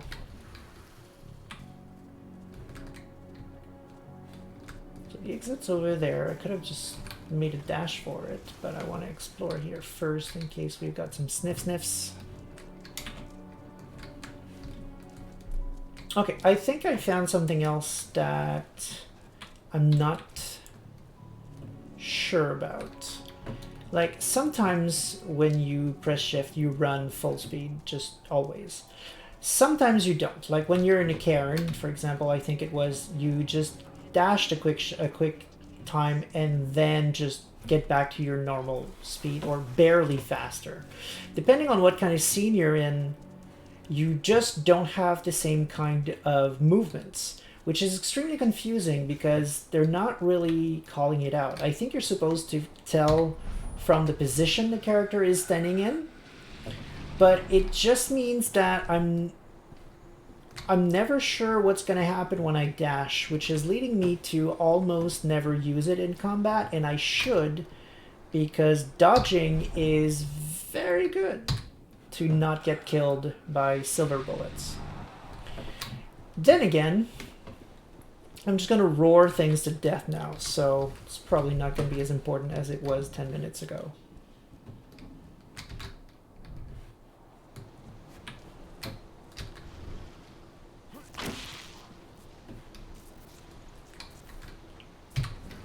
Yes, okay, so Terra confirms the one below the one I just got gives you your 4th ability.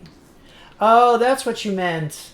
You didn't mean this, okay, yeah, okay, not the nodes, but literally getting you the 4th skill. Okay, so what was that 4th skill?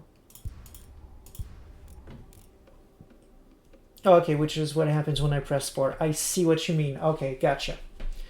It does sound interesting and useful to use against enemies that refuse to die. Damn it.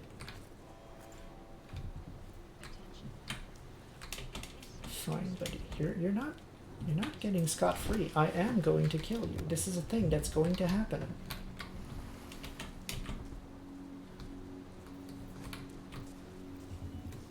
Okay, you're looking in my direction though. That's not cool.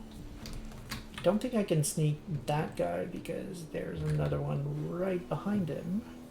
There's 3 dudes over there. Ah, shit.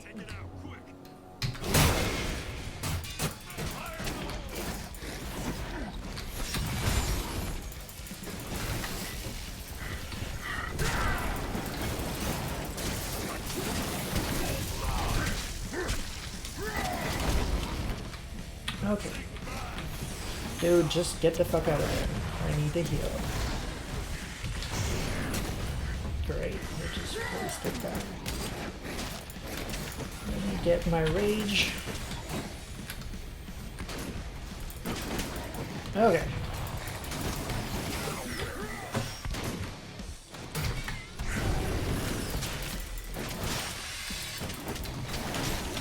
I'm trying to get out, but it's not letting me. So not only is dash not exactly constant, also sometimes it just doesn't do anything.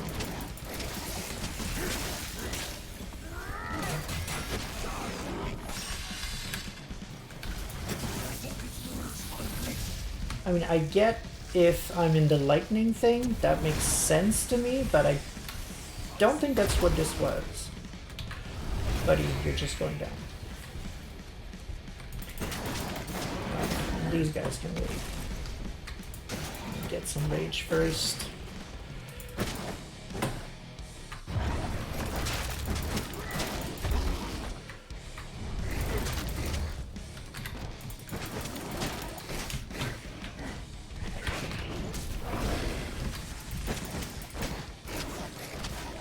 What's his weapon? Because it looks like a stick.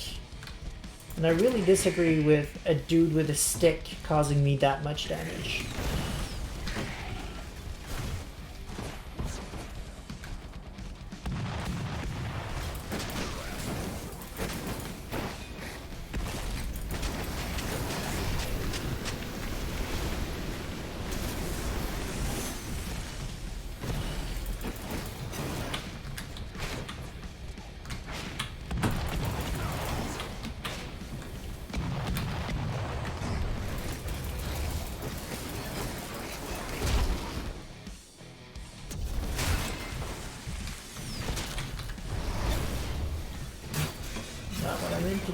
But I'll take it.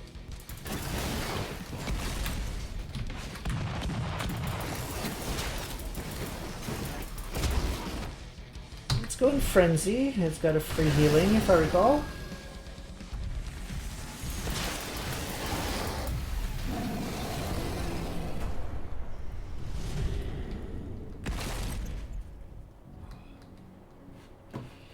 Yeah. Terraria was telling me in the chat to frenzy against the mechs, which would have been absolutely the way to do things. Oh, there, finally, we see the dam. Interesting, but not all that impressive. I should have frenzied, absolutely. I was not really aware that I could. I need to be to pay more attention to the game's feedback, letting me know when I'm full of rage, of frenzy actually, I should say. That's on me though, I need to pay attention to the cues, I just don't even know what they are. I'll see. I mean, there's a bar, sure, but when I'm trying to dodge 2 mechs that can essentially obliterate me in a few seconds, I'm just more paying attention to where I am in relation to them and trying to dodge them. So, yeah. I'm out. Nice job. Bring me Volk's data as soon as you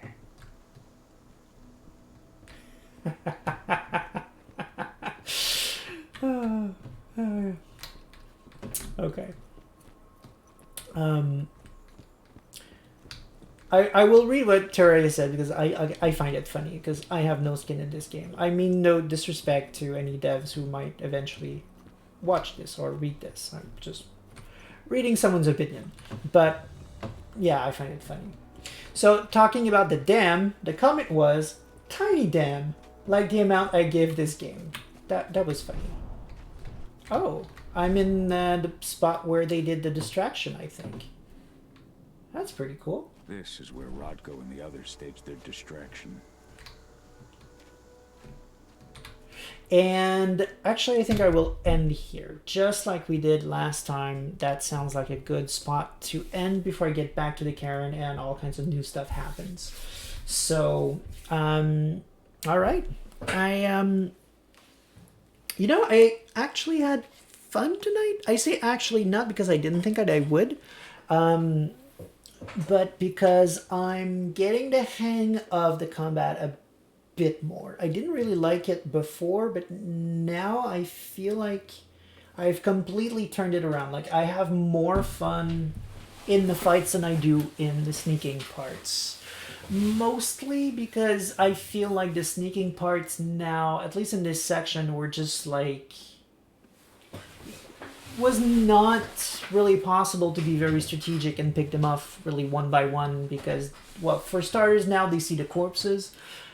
Which is definitely an upgrade, but it also kind of means that I don't really think I can succeed unless I spend a whole lot of time waiting for the perfect opportunity, which I'm not going to do on stream, right? I have to move on eventually and do things. So that's why I've been a lot less careful. However, I took the time to experiment a little bit more with the controls and the various abilities. I still feel like this does not really represent the feeling of being in Krynos. I still think all the forms are too slow. Like, you dash, but you barely make a step. I mean, sure, you make that step a lot faster than you would otherwise, but it's still just one damn step. And I'm trying to reach the guy quickly so that I can take him out without other people seeing me. Like, literally, I got caught as...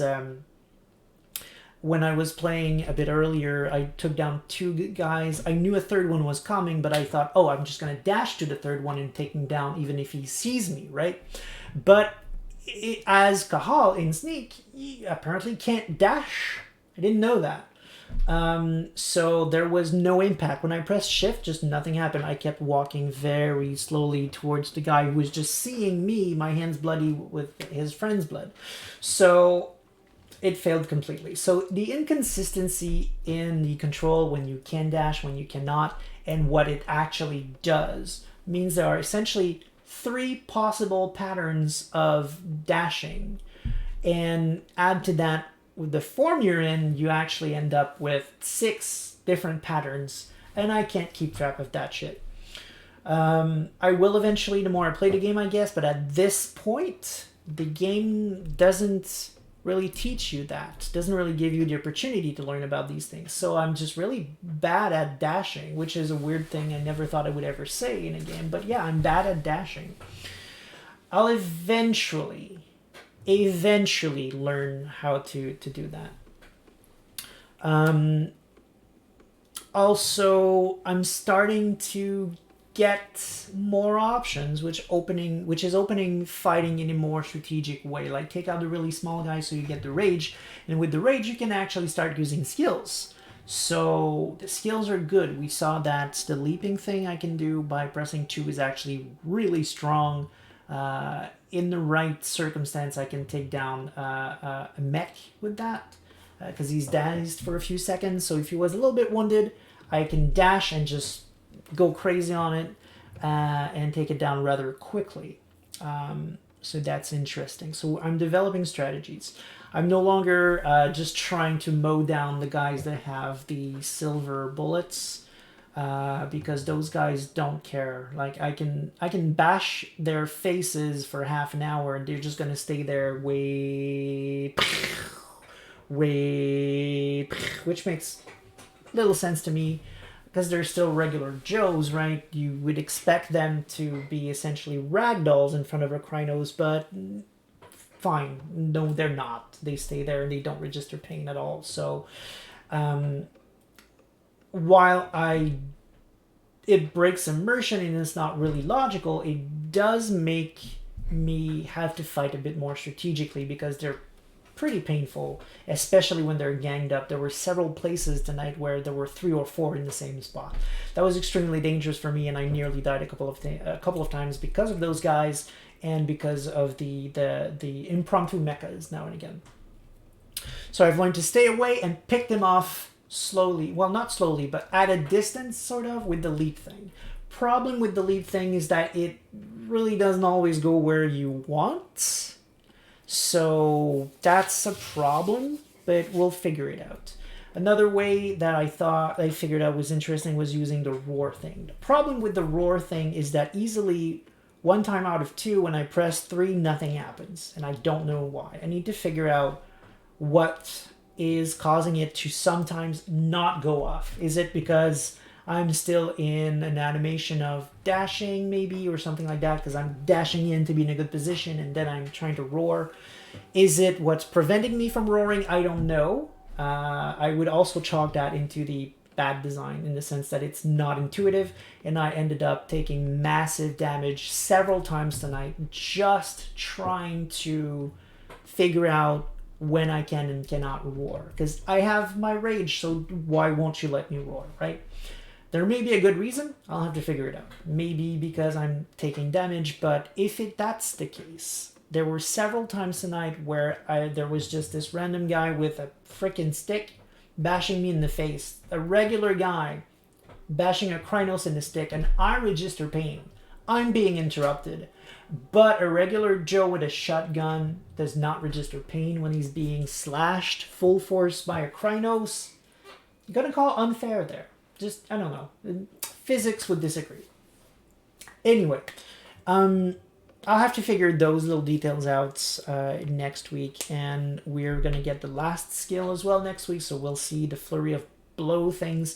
Sounds like it's going to be what I'm trying to get, what I want to have essentially, which is just going nuts in a tough enemy and watch its health melt. The way it should be, because it's a freaking Krynos bashing a bunch of humans. So, I mean, they should register pain. Or if they don't, at least I should register it less than they do. So if pressing 4 allows me to do several hits in a row without registering pain and actually killing some people, maybe we're gonna get something that feels close to how things should be. And it might even explain why I register pain that quickly and that easily, because they want to make sure that this skill achieves that and is more useful. So from a game design perspective, if that's what it is, I disagree with the design, but I get it. So we'll see next week how that happens.